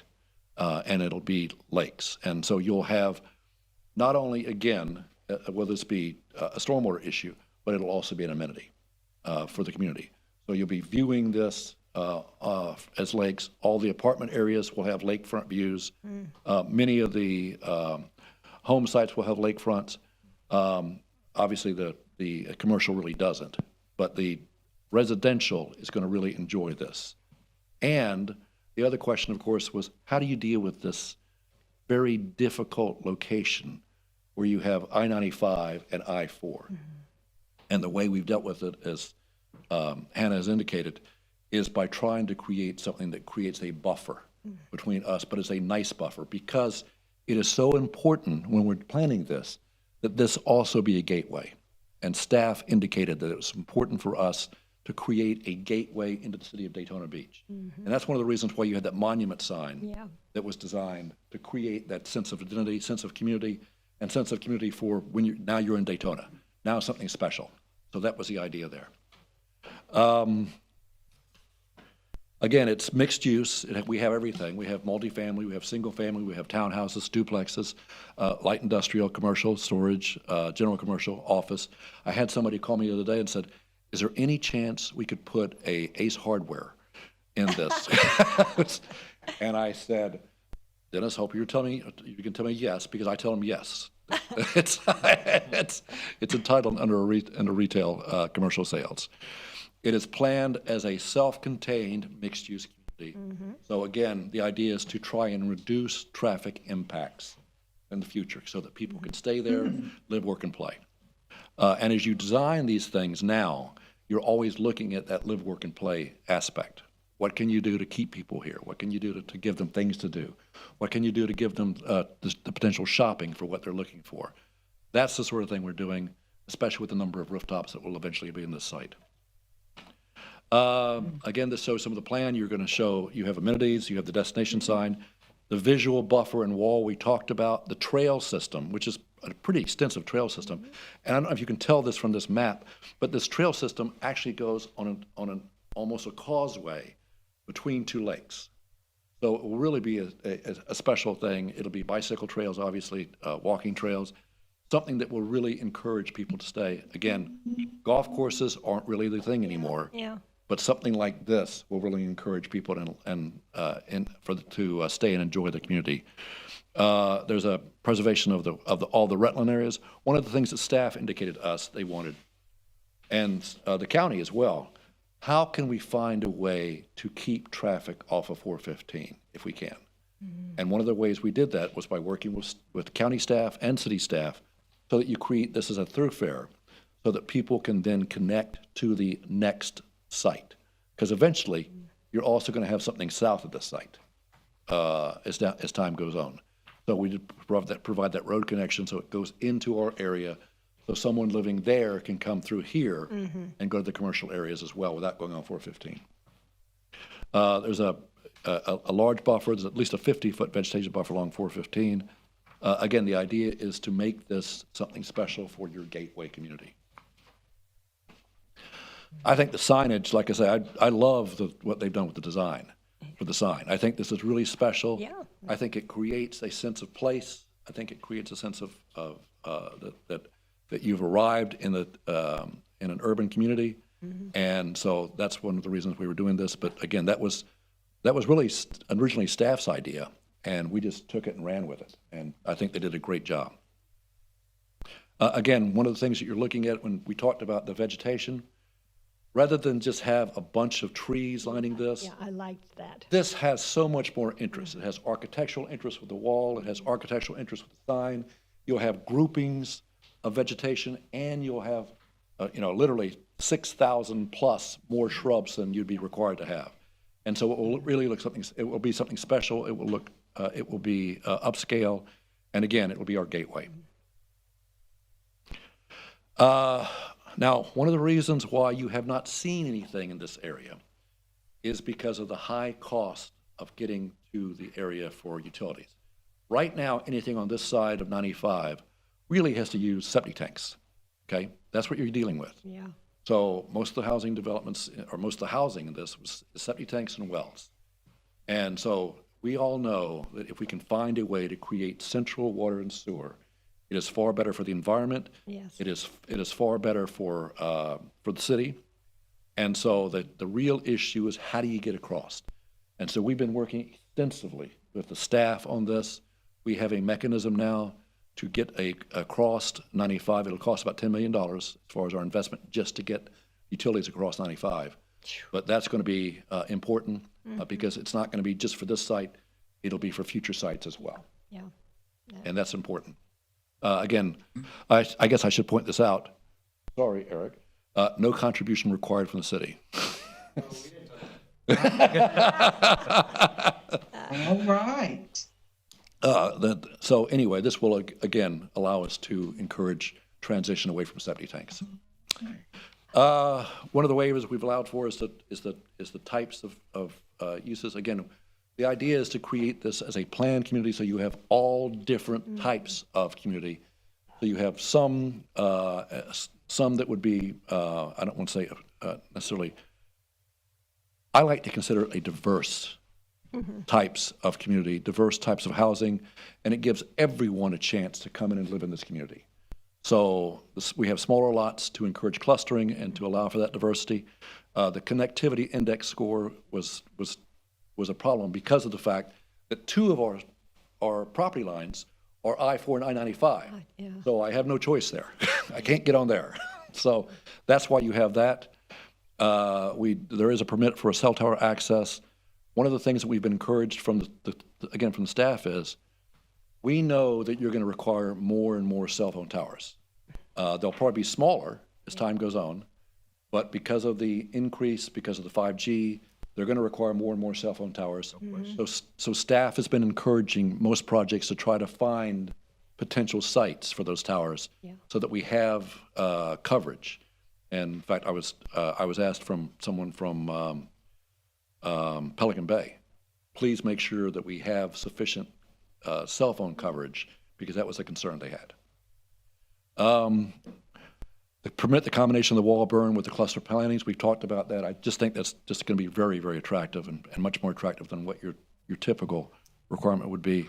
And then, of course, allowing the billboards to remain on site for the remainder of the lease terms and renewals. There will be no new additional billboards whatsoever. We've talked about the benefits. Clustering allows you to basically avoid getting into those environmentally sensitive areas. It also allows us to have the lakes that we've planned. We have the diverse housing options. We have the developer making a massive investment in utility extensions to cross the interstate.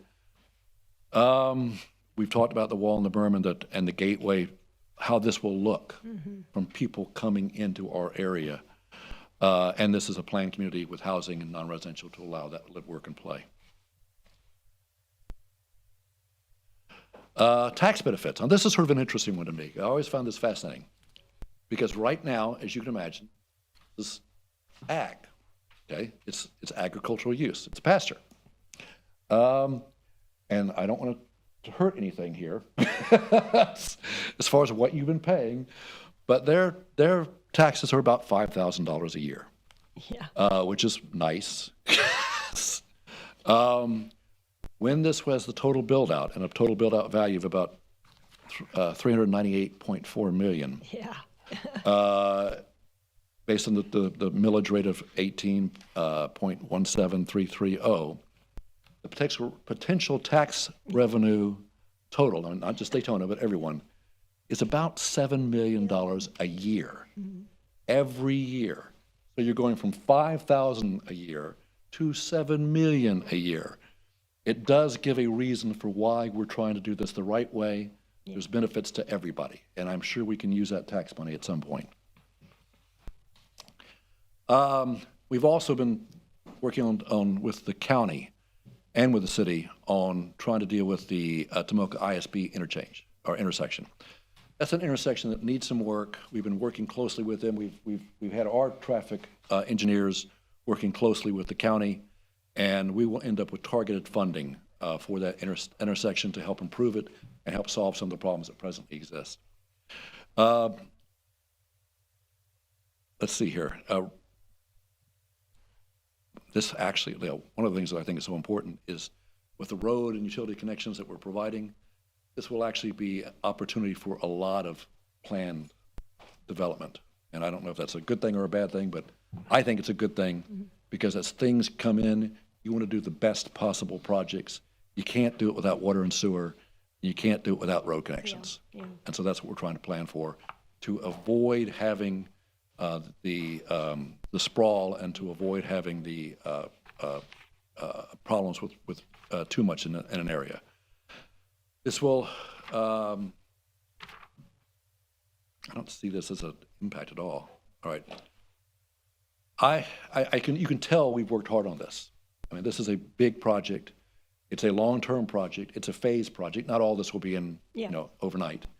But it's something that we see a market for. We see a lot of people wanting to come into the city of Daytona Beach. We believe that when you have a project like this, it will encourage them to do the right thing and come in the right area.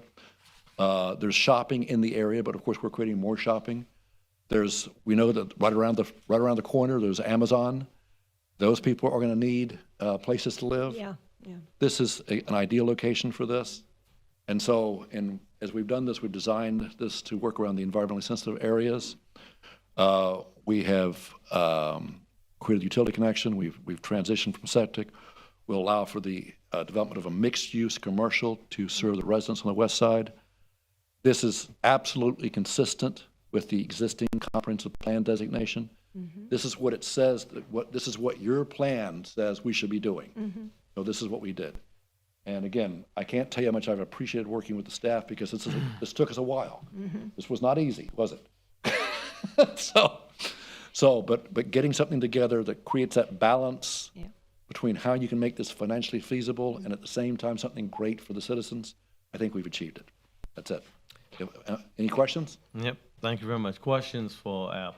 Yes, sir. Maybe a couple, sir. Sure. I don't think there's been, since I've been up here now a couple of years, a better example of internal capture than the way you've described it, live, work, play, maybe educate, who knows what else Yeah. may go on there. So I compliment you and staff for doing the excellent job. And the client. starting it. Yes, indeed. And I'm a big advocate of cell towers. I live in the Latitude Margaritaville area, LPGA, Mosaic, all in that area. We've been challenged with transmission. It's not been what we'd like it to be. So the relocation, the fact that you're willing to look at it, the fact that we have it as a permissible use is just great.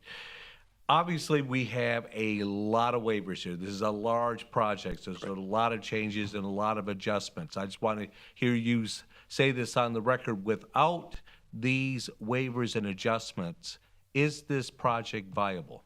No, it is not, because that's one of the reasons we were looking, we worked hard to minimize the number of waivers. And I think you should tell, I mean, I don't believe that staff is opposed to these waivers. I think they're bringing it to you.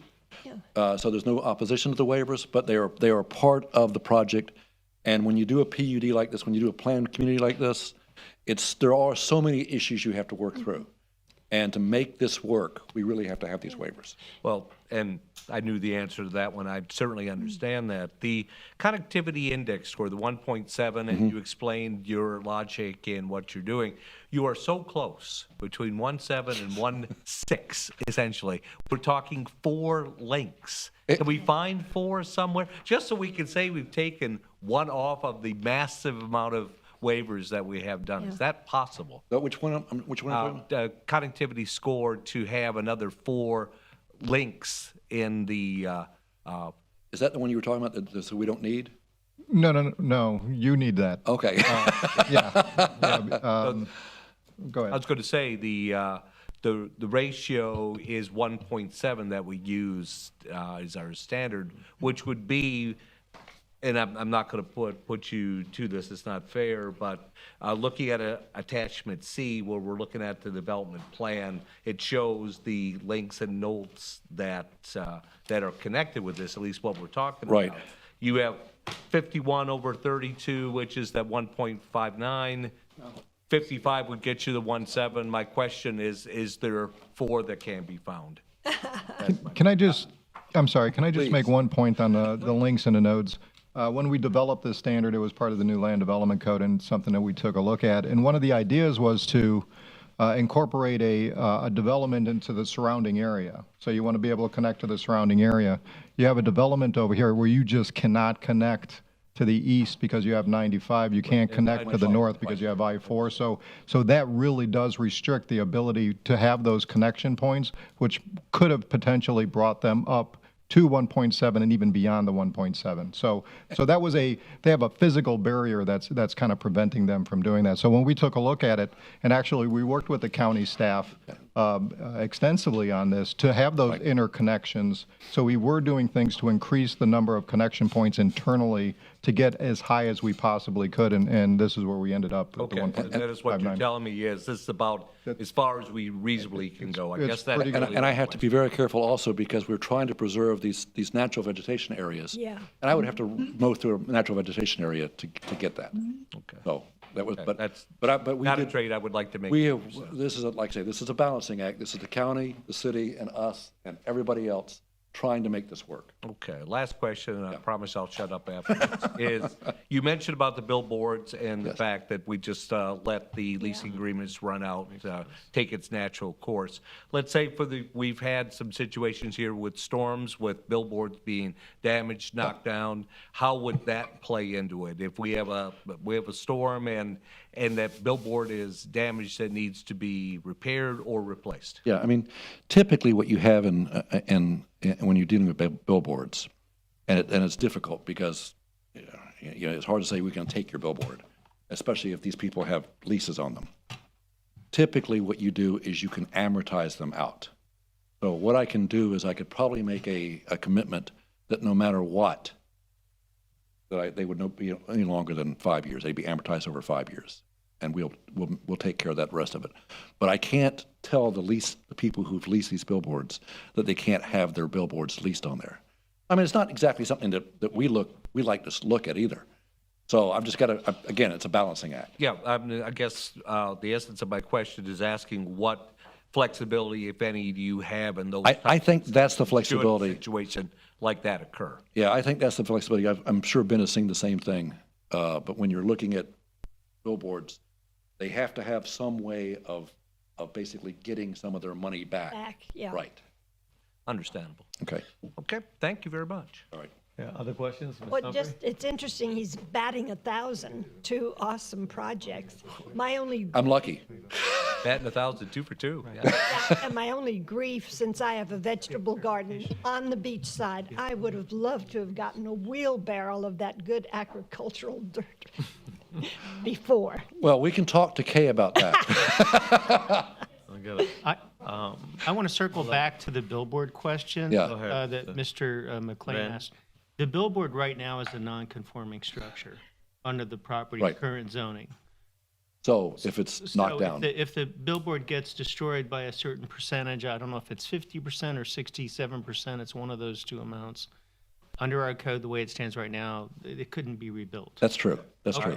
So I want to be clear, because it's not clear from the staff report, and maybe this wasn't a question discussed between staff and the I applicant. didn't know if the is- PD changed that potential non-conforming use. Is Okay, the thank applicant asking to waive the non-conforming structure provision that would require this to be eliminated if during that 5-year window after which you are committing to have it removed, right now it would have to be taken down? Eric? I mean, I would tend to believe, to be honest with you, first of all, I don't think they're going to be knocked down. If the last 2 storms didn't knock them down, Still up there. I'm not worried about it. Yeah. But so that's the question. Okay. Could you state your name, Yep. address for the record? Eric Morissette with Coulter Land Partners, and I live at 1724 Pine Creek Court in Lake Mary. And regarding the billboards, I think I've experienced in other municipalities that if it gets to a 50 to 60% destruction rate, it has to be torn down if it's not repaired within 30 days. I don't know if you can provide those kind of stipulations in your approvals, but that seems reasonable. So if it's not cleaned up in a certain time frame and it's damaged beyond a certain point, we'd agree to that.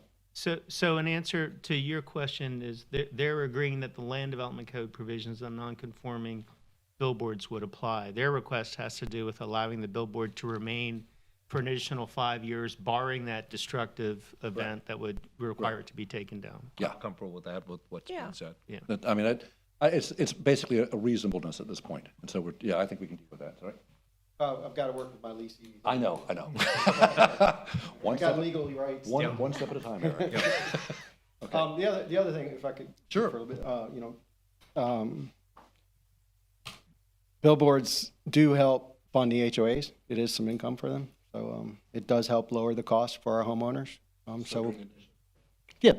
Whenever they're there and whatever the period is. And if I could, for just a little bit, I want to.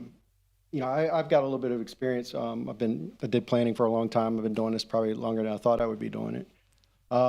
What this property really stood out for me from the beginning. I mean, I've been working on this for 2 years now, and the seller's been very patient with me to get here tonight. But when you look at forget about the land use designation and the annexation, but just physically, geographically on a map, I don't get too many properties like this that really don't have any immediate neighbors right up against it. Yeah. We've got a highway on one side and a highway on the other. So right there, it's really hard these days to do development without really impacting a lot of neighbors. Yeah. And then on top of that, wow, I got this 40-acre borrow pit lake here. I mean, what an ideal setting to start putting a residential development around and start to use that as a physical and recreational amenity to the development. So, and then, oh, wow, this is all cleared and open. I'm not destroying any, natural vegetation. So you start looking at all these pieces from a planning perspective, and you go, wow, there's something here that we're really not imposing our will on the community. So then it's trying to find the right fit. And when we first started, I think staff probably had a heart attack when they saw my first plan, because it's nothing like where we are today. This has been a 1-year collaboration of working together to try to find the right fit, because it was hard trying to find the right fit, because Tomoka Farms Road is not a heavy traveled corridor, so it's not a huge commercial need at this time. So finding the right fit and integrating that with the residents and interconnectivity, it took a lot. I mean, it was a real collaboration for over a year to try to But the work this plan. positive sides of it are just, Yeah, no, I think it's turned out great. We're excited about it. And just the fact all the lakes we have and the water we have and the recreational trails around it, it's going to be a great place. I think so. I'm sorry. Go ahead. Glenn, if I can just get a clarification on the billboards, because billboards are actually permitted on 95. So it is if there were maybe one billboard there, the nonconformity is based on the number of billboards you have and how close they are together. I know. But if there were maybe only one billboard there, are you asking if the code allowed you to have a billboard there, that you'd like to keep a billboard, or all of the billboards? No. At this point, like I say, what we've agreed to is that if we have at least a 5-year period, that will give us the billboards, keep the billboards up. It'll also help fund the HOA for a while, and so that'll all work out. And then they go away. And they go. Okay. Is that right, Eric? I have to speak with our lease. I know. Like, I mean, I don't know what the leases of the billboards are obligating me by that I inherit. That's certainly fair. I don't know if I can terminate the lease, but we will not renew their lease. That's correct. That's correct. yeah. Typically. Okay. All right, I had just one quick question Sure. for you. And this is probably more towards the roadway for Tomoka Farms Road. A lot of extra traffic is being added to that. There is some. Is there plans to widen, expand, enlarge? Oddly enough, Separate? yeah, there's a lot of plans as to how to work with that traffic and how to solve the traffic. Right. I will tell you one of the odd things right now is that your county comprehensive plan does not allow for the expansion of Tomoka Farms Road. Does not permit it. So we've had to deal with other issues to try to solve these traffic additions. And one of them, as you've seen, is we've tried to integrate a lot of the internal capture we've talked about. We've tried to deal with those points that are the bottlenecks. The big, it's funny because surprisingly, Tomoka Farms is not a bad problem as far as traffic. It's that bottleneck Oh, yeah. at 92 and Bellevue. Market there. Right. Yeah. So that's what we've been focusing on and working with the county on. And there'll be, if I remember correctly, about $6 million in impact fees, road impact fees, that will go toward providing for prop share for this. So it'll also be something we can work with. So I'll just ask to understand, this goes towards the Fair Share Act because we have several projects actually off of Tomoka Farms. Yeah, and what Glenn was referring to was as they go through the site plan process and the platting process, they have to meet concurrency requirements, and that's when they're going to be demonstrating that they meet the traffic concurrency, which is the improvements and the proportion of fair share associated with that. So. Okay. Yeah, we've already been working closely with the county for over a year now, working on the TIA, and to try and find the impacts and to direct money toward those impacts. Thank you very much. Is there anyone else that would like to speak for or against this item? Yes, ma'am. And again, make sure that you complete. Well, you know the routine. Yeah, I'll do it. Yes, I will. I will. I should just keep them Xeroxed at home. I'm wondering, now that you raised this question of 5 years on the billboards, 5 years from when? From when the PD is signed, from when construction starts, when the project is built out? What is it, 5 years from? That's the question. Yeah, I would say it'd be 5 years from when and again, we've got to talk to the lease. We got to look at leases, make sure we're not in any violation. Yeah. But assuming we can do this, it would be 5 years from the time that the project is opened.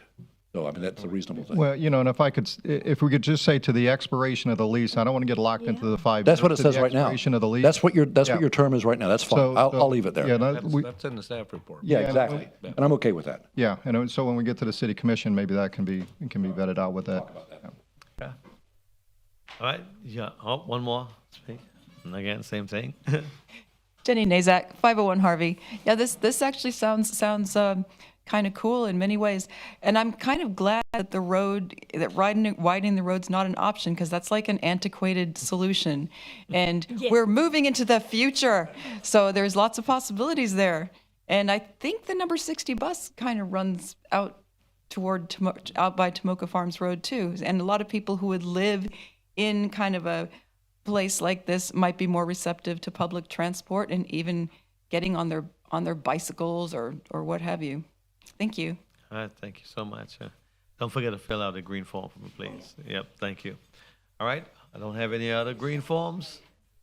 All right, we're going to take these items separate. Item number 11, may I have a motion, please? Yes, yes, Mr. Chairman, move to approve agenda item number 11, small-scale comprehensive plan amendment, DV 2022-115, Waypoint SSCPA. Second. We have a motion properly second. All those in favor, let it be known by saying aye. Aye. Aye. Opposers have the same right. Carries. Thank you very much. Item number 12, may I have a motion, please? Yes, sir. Provided all LDC modifications are accepted, move approval of agenda item number 12, Plan Development General Rezoning, DV 2022-024, Waypoint PD. Second. We have a motion again on item number 12, was properly second. All those in favor, let it be known by saying aye. Aye. Aye. Opposers have the same right. Ayes have it. Motion passes. It carries. Thank you. Thank you so much, and I hope you all have a wonderful holiday. Thank you as well. Happy You got holidays an to you. A+, obviously. Two excellent Yeah. presentations. Well done, sir. Item number 13, would you read, please?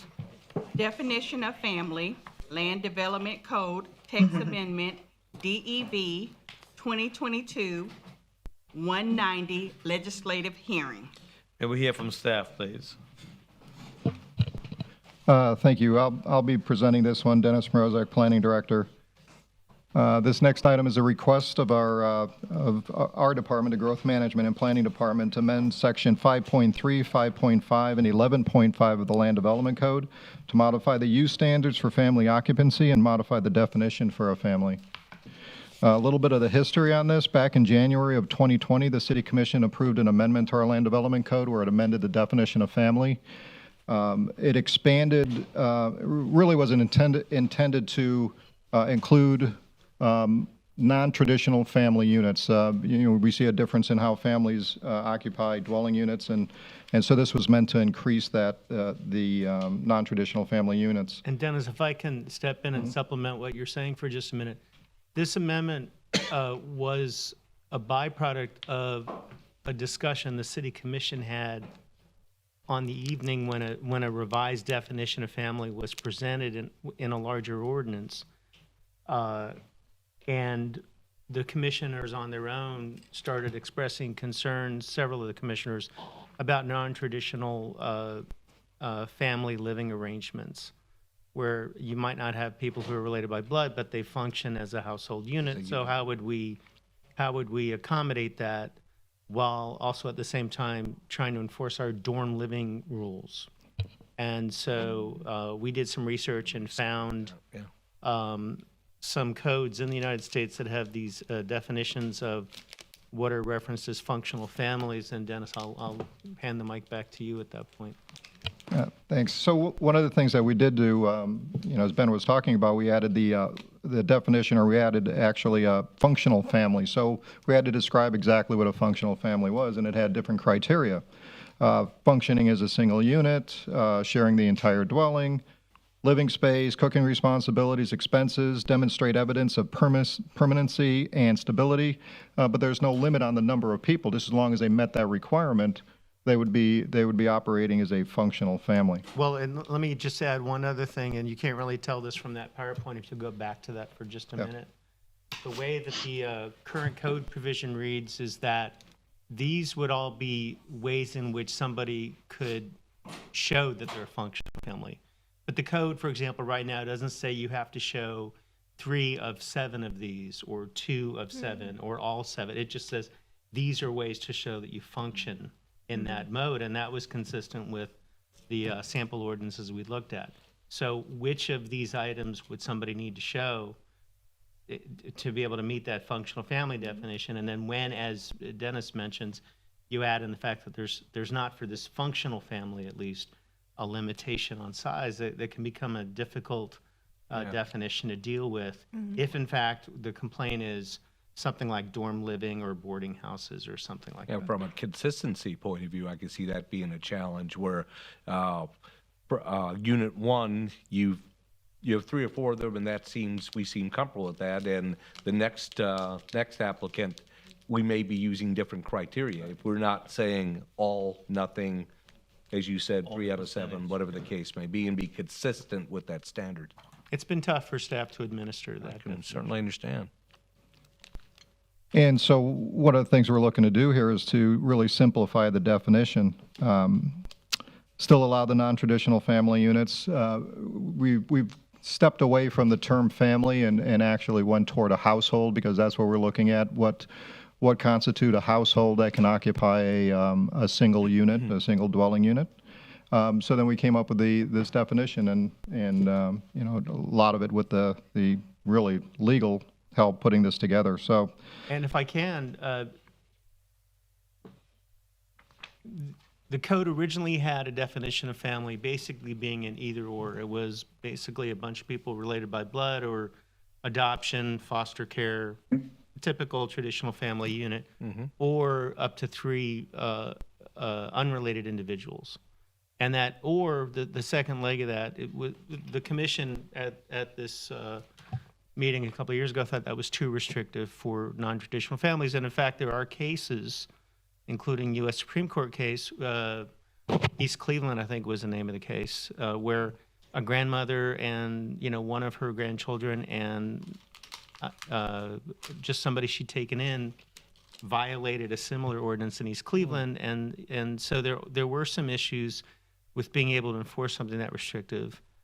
And those can be violative of the Constitution as well as the Fair Housing Amendments Act. So when we set out to fix this problem, we looked around. This was actually a definition that the city of St. Paul, Minnesota adopted after doing a very lengthy blue ribbon panel study, trying to update their code to basically accommodate the same sort of considerations our commissioners were talking about a few years ago when we ended up with the functional family definition. And they wrestled with all of the issues that I've brought up, non-traditional versus traditional family, what's the typical size home, and they had several alternatives. This was basically the alternative, you know, that was used in St. Paul and some other cities too.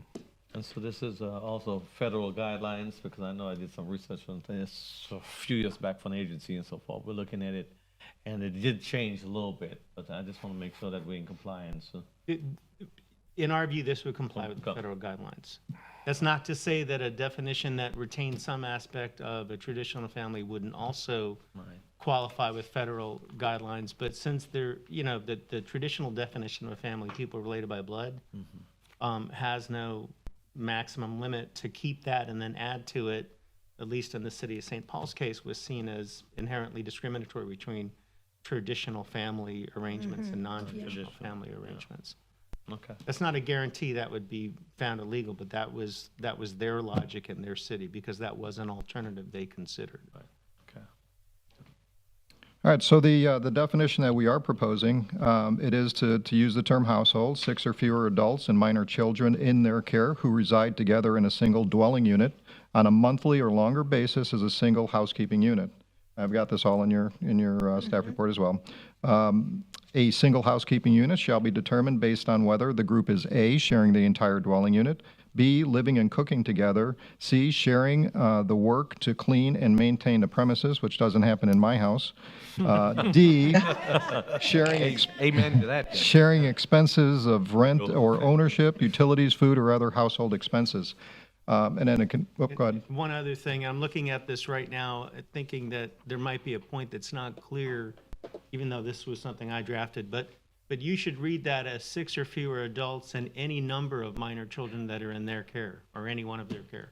That is not a limitation to a total of 6 people. The limitation is on the number of adults in that definition.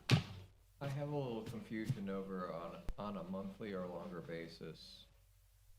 Does that mean they can swap out family members once a month? Well, that would not be a household unit. And that happens sometimes in families. You know, my 28-year-old got engaged and moved down to Miramar, Florida, near Fort Lauderdale with his fiancee, as my other son, who graduated college, was coming back home to live with us. So, but the 30 days is something you typically see and have seen in our land development code as a description of what separates a dwelling unit from an accommodation unit. And so what it's really designed is to prevent transient living. If 3 college students came in and showed that they had weekly leases, that would not be a period of 30 days or longer.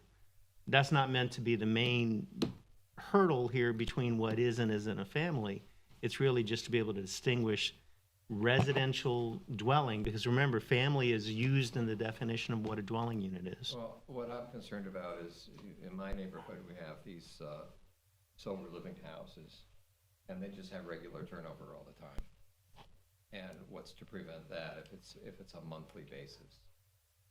Well, first of all, because they're not families, they're basically dormitories. yeah, actually, sober homes are protected under the Fair Housing Amendments Act. And if they function as a true sober home, it's recognized that recovering alcoholics and addicts are disabled persons.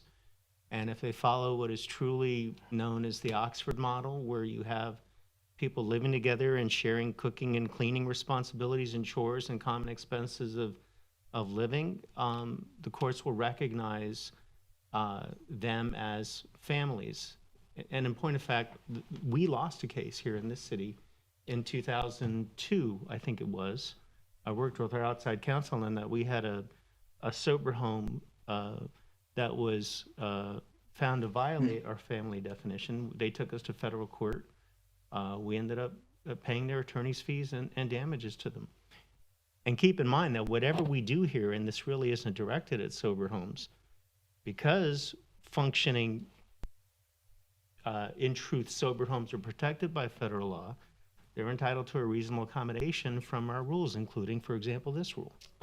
If the accommodation should be granted under federal law, that's a wholly separate can of worms that we could get into in another meeting.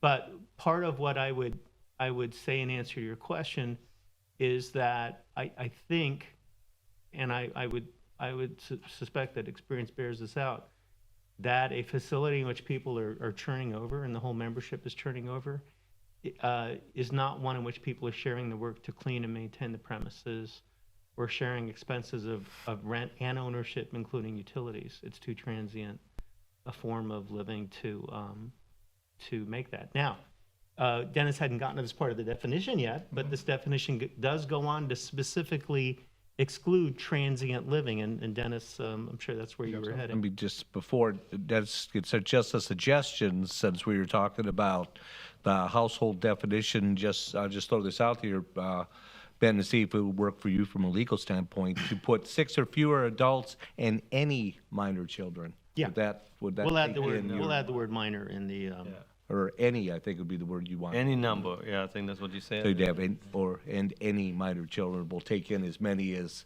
there happen to be, so, okay. So continuing with the definition of household does not include any society, club, association, fraternity, or sorority house, or any organization or group of individuals whose common living arrangement within the dwelling unit is intended to be temporary or transient, nor does it include residential living arrangements such as a dormitory or rooming houses where the occupants act as separate roomers. You want to touch on that? No, I mean, I think this does address Mr. Newman's question. If it was, in fact, a transient facility not functioning as a household, we would argue that's not included in the definition of family. Right. And closing it out, the term household also excludes individuals or groups of individuals in transient occupancy, such as a bed and breakfast, hotel, motel, or other accommodations, as Ben had mentioned. So, as far as the recommendation, staff recommends approval of the proposed text amendment to modify Section 5.3, 5.5, and 11.5 of the Land Development Code to modify the use standards for family occupancy and modify the definition of family. Majority vote of the planning board members present and voting is required to recommend approval to the city commission. Okay. Any questions for staff or who is the applicant? Nope. I don't have any green forms for or against this item. Okay, All right, vote, let's please. rock and roll then. Move to approve agenda item 13, LDC text amendment, DV 2022-190, definition of family. Second. Okay, we have a motion properly second. All those in favor, let it be known by saying aye. Aye. Aye. Opposed have the same right. It carries. Thank you very much. Item number 14, Downtown Baloo Road Redevelopment Area Board report. No meeting this month. Thank you. Midtown Redevelopment Area Board report. No meeting. Beachside Redevelopment Area Board report. Not here. Isn't it amazing how Beach Street is looking? I mean, all of a sudden, it's just Yeah. building after building down, and it's cleared off, and I drive by and I go, what happened? It is definitely looking up. Public comments. No. Okay, yeah, if you'd come, state your name. Yes, sir. And then fill out one of those forms when you finish.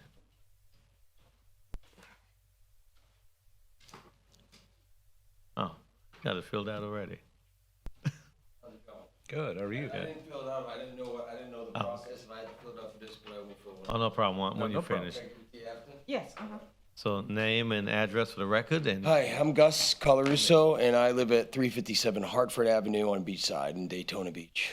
And I'm here largely because I haven't really been involved in this stuff before, and there's a lot of stuff happening on Beachside that I know you guys know is coming up, and I kind of wanted to be here and familiar with all of you guys before I started getting into the things that are going to be really important to me, which are coming up in the next couple of weeks. Also, I wanted to kind of tell you, I'm representing the Ortona Neighborhood Association. People have been talking about all the things that are happening on the beach, especially since the last storms and all that stuff. And I kind of wanted to get a feel from where you guys were all at from the environmental point of view. Me and Jen have talked a lot of times about how important the conserving our resources are here in Daytona Beach. And I know that tax revenue is very attractive to the city, and I get that with all the things coming in. But as you guys have seen, we've lost a lot of our beach. And just even last night, the state Volusia Soil and Water Commission, they changed the setbacks, everything. So I know that there's a lot of things changing. And I just kind of wanted to come in here and see and look you guys all in the eye and see where you were all on that. Because as citizens that live on Beachside, I understand that Daytona is a growing area and everybody wants to come here. And I don't blame them. I came here because I love it. I love Daytona. Everybody wants to be here, and that's good that they do, but that doesn't mean that the new people that are going to come here get to build on top of the people who have been here for 20 years. You know what I mean? And I get we have to expand because that's the world, right? We expand, but we have to do it in a way that's going to preserve the resources that make everybody want to come here. If we have a shady beach, who's going to from noon to the end of the day, who's going to want to come to our beach? If we have no beach to come to because we have been slacking on emergency things to stop the continued erosion daily that I see at the end of my road daily. Yes. If we don't have that here, then nobody's going to want. Then all of this stuff is coming. I see empty condos all and down. I mean, at nighttime. Lights in maybe 3 or 4 units, and the rest of it's dark. And we still have all these projects. We have the one on Silver Beach coming. I know you guys know that's coming. We have the one down the street from my house in the north side of Daytona on the beach side that's coming. Big projects. I know they're in the beginning stages, but I'm here for the long haul. I'm going to be here from the beginning to the end, making sure that we're all taking care of the citizens that have been here for paying taxes. And I just kind of wanted to, like I said, I'm really here to get a feel for you guys, see if we can have conversations and really talk, and you guys really care about the city as much as we do, the town as much as we do, and the other residents. And that's really why I'm here today. I know that my stuff isn't on the agenda, but I wanted to get a feel for you guys, and thanks a lot for your time. I appreciate it. Thank you. Appreciate it, Gus. Appreciate it. Okay. All right, thank you very much. Yes, please. Staff comments. Well, Go ahead.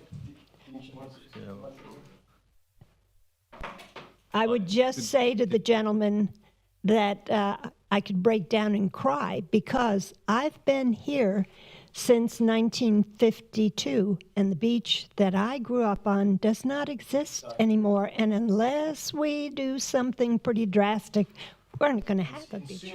Soon, like I said, like even at the beginning of, well- sorry, I'm sorry. At the beginning of it just goes away every day. I can see it going, you know.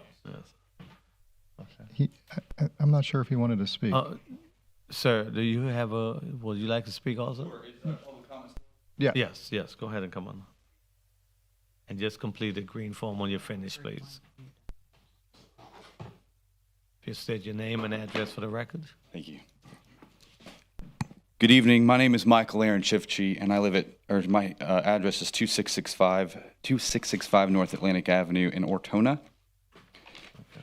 Thank you for the opportunity to address the planning board, and thank you for all of your service late into the evening tonight.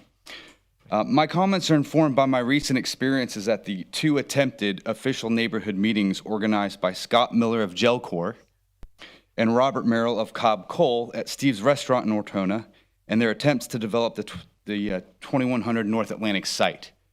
That's the condos that Gus mentioned a few moments ago, the proposed condos. It was explained to me on a phone call with Mr. Dennis that it is the policy of the city of Daytona Beach to not have planning staff attend the official and required neighborhood meetings as described by the Land Development Code in Section 3.3.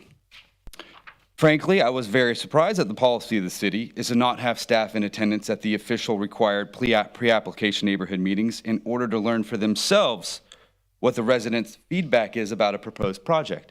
It was explained to me that that's policy. It doesn't matter what the project is. Therefore, since staff wasn't at the 2 attempted neighborhood meetings, I'd like to share some highlights from a couple of articles that were written about those 2 meetings that occurred in November. The Daytona Beach News Journal article December 1st by Mr. Clayton Park entitled, "Plans for Oceanfront Condo High-Rise in Daytona Raises Concerns from Neighbors." Quote, "The plans weren't well received," end quote. Quote, "There were about 80 people at the meeting, all of whom were against it with the exception of one," said Ken Strickland, Zone 2 City Commissioner. Quote, "Gelcor's attorney, Mr. Bob Merrill, decided to call off the meeting and reschedule it when they were better prepared," said Strickland. This is our city commissioner. And a second news article about the project by Charles Guerra at the Volusia Hometown News, he was here tonight, quote, "Residents give a resounding no to high-rise condo in Daytona," end quote. Or that was the byline.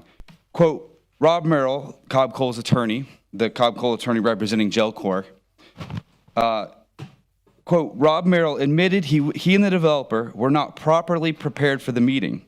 He apologized for that. He guaranteed there would be another meeting. Unquote.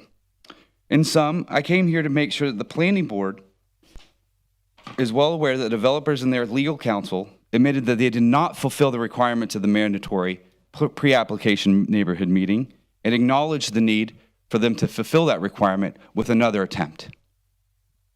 There you go. So, thank you. I just wanted to make sure that you guys all knew that. Appreciate it. Thank you. So much. Thank you. Appreciate it. Didn't know that. Yeah. Okay. Yes. Go ahead. I'll fill Come out a on. form. Okay. Thank you. I was at Ann Ruby, 137 Park Avenue. I was at both of those meetings. I don't know if they've even applied yet, Gelcorp, at this point. They have not. You're shaking your head. So, in my experience, there's no such thing as a mandatory pre-planning meeting.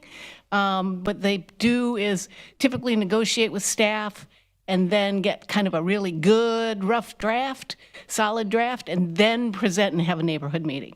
So I think what happened here was Gelcorp, Scott Miller hadn't hired an attorney, and he had just hired, so he called the first meeting. He was unprepared. He didn't know what he was doing, because that's how they did it in Chicago, was to hold it way before they even applied. But that's not how it's done here. So then people showed up, and they were like, whoa, no, thank you. And then he hired an attorney. Then he said he would have another meeting 2 weeks later.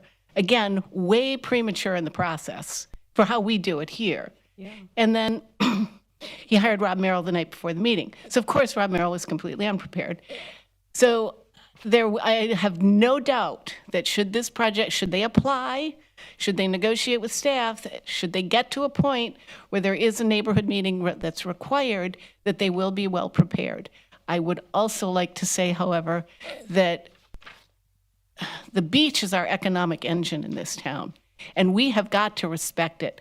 And Ian showed us, but Nicole really showed us that things have got to change in how we handle, how we build. Yep. I don't understand how just because you say you're going to put up a seawall, I'm going to build a really good seawall, so yay, I have done my duty. I don't think that's right. There has to be impact up and down the beach from a really good seawall. And I think we need to take a step back and think about how we're going to develop and protect our beaches. And I know that's not your responsibility. You approve what comes before you, but you are going to see the Silver Beach condo project coming. And that's a 28-story, 295 feet, 300-unit project. So that's coming, and they're going to build a really good seawall. But I don't think it's appropriate at this time until we have a lot more information on how the future of our beach looks. So now I'm done, and have a good night, and happy holidays to you all. Thank you. Thank you. Yeah, thank you so much. All right. Is I- there I- anyone else from the public at this time? I'll say one more Right. thing. Yeah. Gosh, we're all chatty tonight. Stephanie. Jenny Nazak, 501 Harvey. For some of us on the beach side, some of us feel like, hey, we live in a natural edge. We're living on the edge of the Atlantic Ocean. I'm going to say wave of the future again tonight. Living shorelines are the wave of the future. They're more effective than seawalls, and they're less costly, and they offer multiple benefits, such as beauty. Some of us don't think we should build east of the A1A anymore. Maybe we should. And I think the gentlemen that want to build these condos, they probably just want their money. So maybe there's some kind of federal grant that we could just buy them out and then let that be a wild park. We have a good number of buildings on the beach that are intact, and as has been pointed out, that there's some vacancies. They don't look really full. So I don't know. Just some thoughts. Thank you all. Have a beautiful evening. Thank you so much again. Appreciate it. All right, I think we have gotten everybody public that want to speak. Okay? No, but I'd like in the future to speak to that gentleman a little more. Okay. Not here. As soon as we finish and I hit that gavel, you can catch you. There you go. Staff comments. Thanks. Just want to follow up really quickly on just one of those comments. We do have the neighborhood meeting. There's a policy staff doesn't attend those neighborhood meetings. It's an opportunity for the neighbors to speak to the developers or the property owners without staff interaction there so that they can have a good communication. We do encourage, and you see in all of your packages that come in, we have a summary of the neighborhood meeting from the applicants. We also encourage anybody who's attending those meetings to provide a summary of those meetings so you can have the other side of the coin and you can be able to see that. And we always encourage people to do that. So you don't often get it, but we encourage it to happen. So as far as my other comments, ethics training, if anybody has not completed their ethics training, you have till the end of the year to get that done. So make sure you get that done. We were going to do the election board of officers, but this is a one-year term, and I think we did it January last year, so be prepared. We'll do it in January. At our next meeting, we'll do the election of officers. So that's all I have. You guys have a great holiday. Approval of the calendar, do we need to do that? I thought we already did the We did that last approval. meeting. We did that Yeah, we did that last. Okay. Yeah, that's an older one. Yeah. Okay. Yeah. So happy holidays to everybody. Okay. All right, board. Quick. I just wanted to make a comment about, Go around real quick. I'm working in the Historical Museum and have been looking back at old photographs of prior hurricanes. And we have had hurricanes like this in the past. It's not a new thing. We've lost 6 to 8 feet of beach in 1906 and 1928. And I believe in Camille in that was 1962. There are photos of the beach that it's just gone. There are cliffs instead of dunes. The thing is, back then we didn't have quite all the building right on the beach, and that's what has really done the damage this time. Is people are building too close to the ocean. And I'm not saying they deserve it for that, but it's something you have to think about if you're going to build that close. Another thing is I've read studies about seawalls, and they take beach away. When a wave hits a solid object, it carries sand out. If it hits a permeable object, it will leave sand behind and actually build up dunes. And some of the old methods, I have photos of. We have photos in the museum of people putting out their Christmas trees, lining them up on the beach to catch the sand, and things like the dune fences that help reduce that impact of the waves washing back out. But seawalls are solid, and they force the water out with more force, and that carries the beach away. So I don't know the answer to that, because redoing all that is not economically feasible. Yeah. But permeable seawalls for any new seawalls that went up would be a really prudent idea. That's all I have to say. Thank you very much. Ms. Humphrey? Well, I grew up in a little mom and pop motel, and of course there was grass, and then in front of it was huge sand dunes. Somehow or other, some folks from up north went to Tallahassee, got the permit to build way out past the line that legally they used to be able to. And when they put their seawalls, all of a sudden you had this sucking thing, and land and, the dunes were all being sucked out. Forget about putting a wall between us and Mexico. Put it between us and California and New York, because they're all coming here. That's the truth. The seawalls, if you go down the beach, the last thing, and I'll quit. I could walk off, when I was a teenager, off the front of our motel, directly onto the beach. Maybe it was a foot down. I was there where I grew up 2 days ago. You walk out, they still have their seawall. I would break my leg. It is easily 25 feet down. So we have lost sand, and we don't have the sand I had when I was a teenager. It's an entirely different thing, and now they're dumping red sand and rocks. We better start protecting that beach. We're vulnerable right now because northeasterners come. If we have a northeasterner, you may see some big buildings, and I'm talking about several stories up, come down. Yeah, thank you. Ms. Washington? Yes, I'd just like to say thanks to Mr. Storch for the 2 projects that he brought tonight. Yes. And thanks staff for working with him to bring them to us. I think they're going to be awesome projects for the city of Daytona Beach. And I'm looking forward to coming back. Hopefully I'll be back by the first of the year. Yay. Well, we're excited about seeing you. Mr. McLean? Yes, well, this marks the end of my second year here. I've learned a lot from all of you, being relatively new to this area. And one area, as you know, that I've been involved with a little bit is the concept of getting cell towers in appropriate areas so we have the level of communication as we're bringing in folks who want to be here and want to enjoy all the amenities we have. Well, one item of that is communication. That's important. And I'm really excited. I have to compliment staff as far as they're now getting involved. It's a permissible use. They're talking with our applicants, and we are now seeing those types of opportunities. Commissioner Cantu and Mayor Henry and others have been spearheading it from a commission standpoint, and I just want to say thank you to them and all of you for doing it. I think the future is bright in many areas, but from a communication standpoint, I think that's vital for our future, so I'm excited to see what the future brings.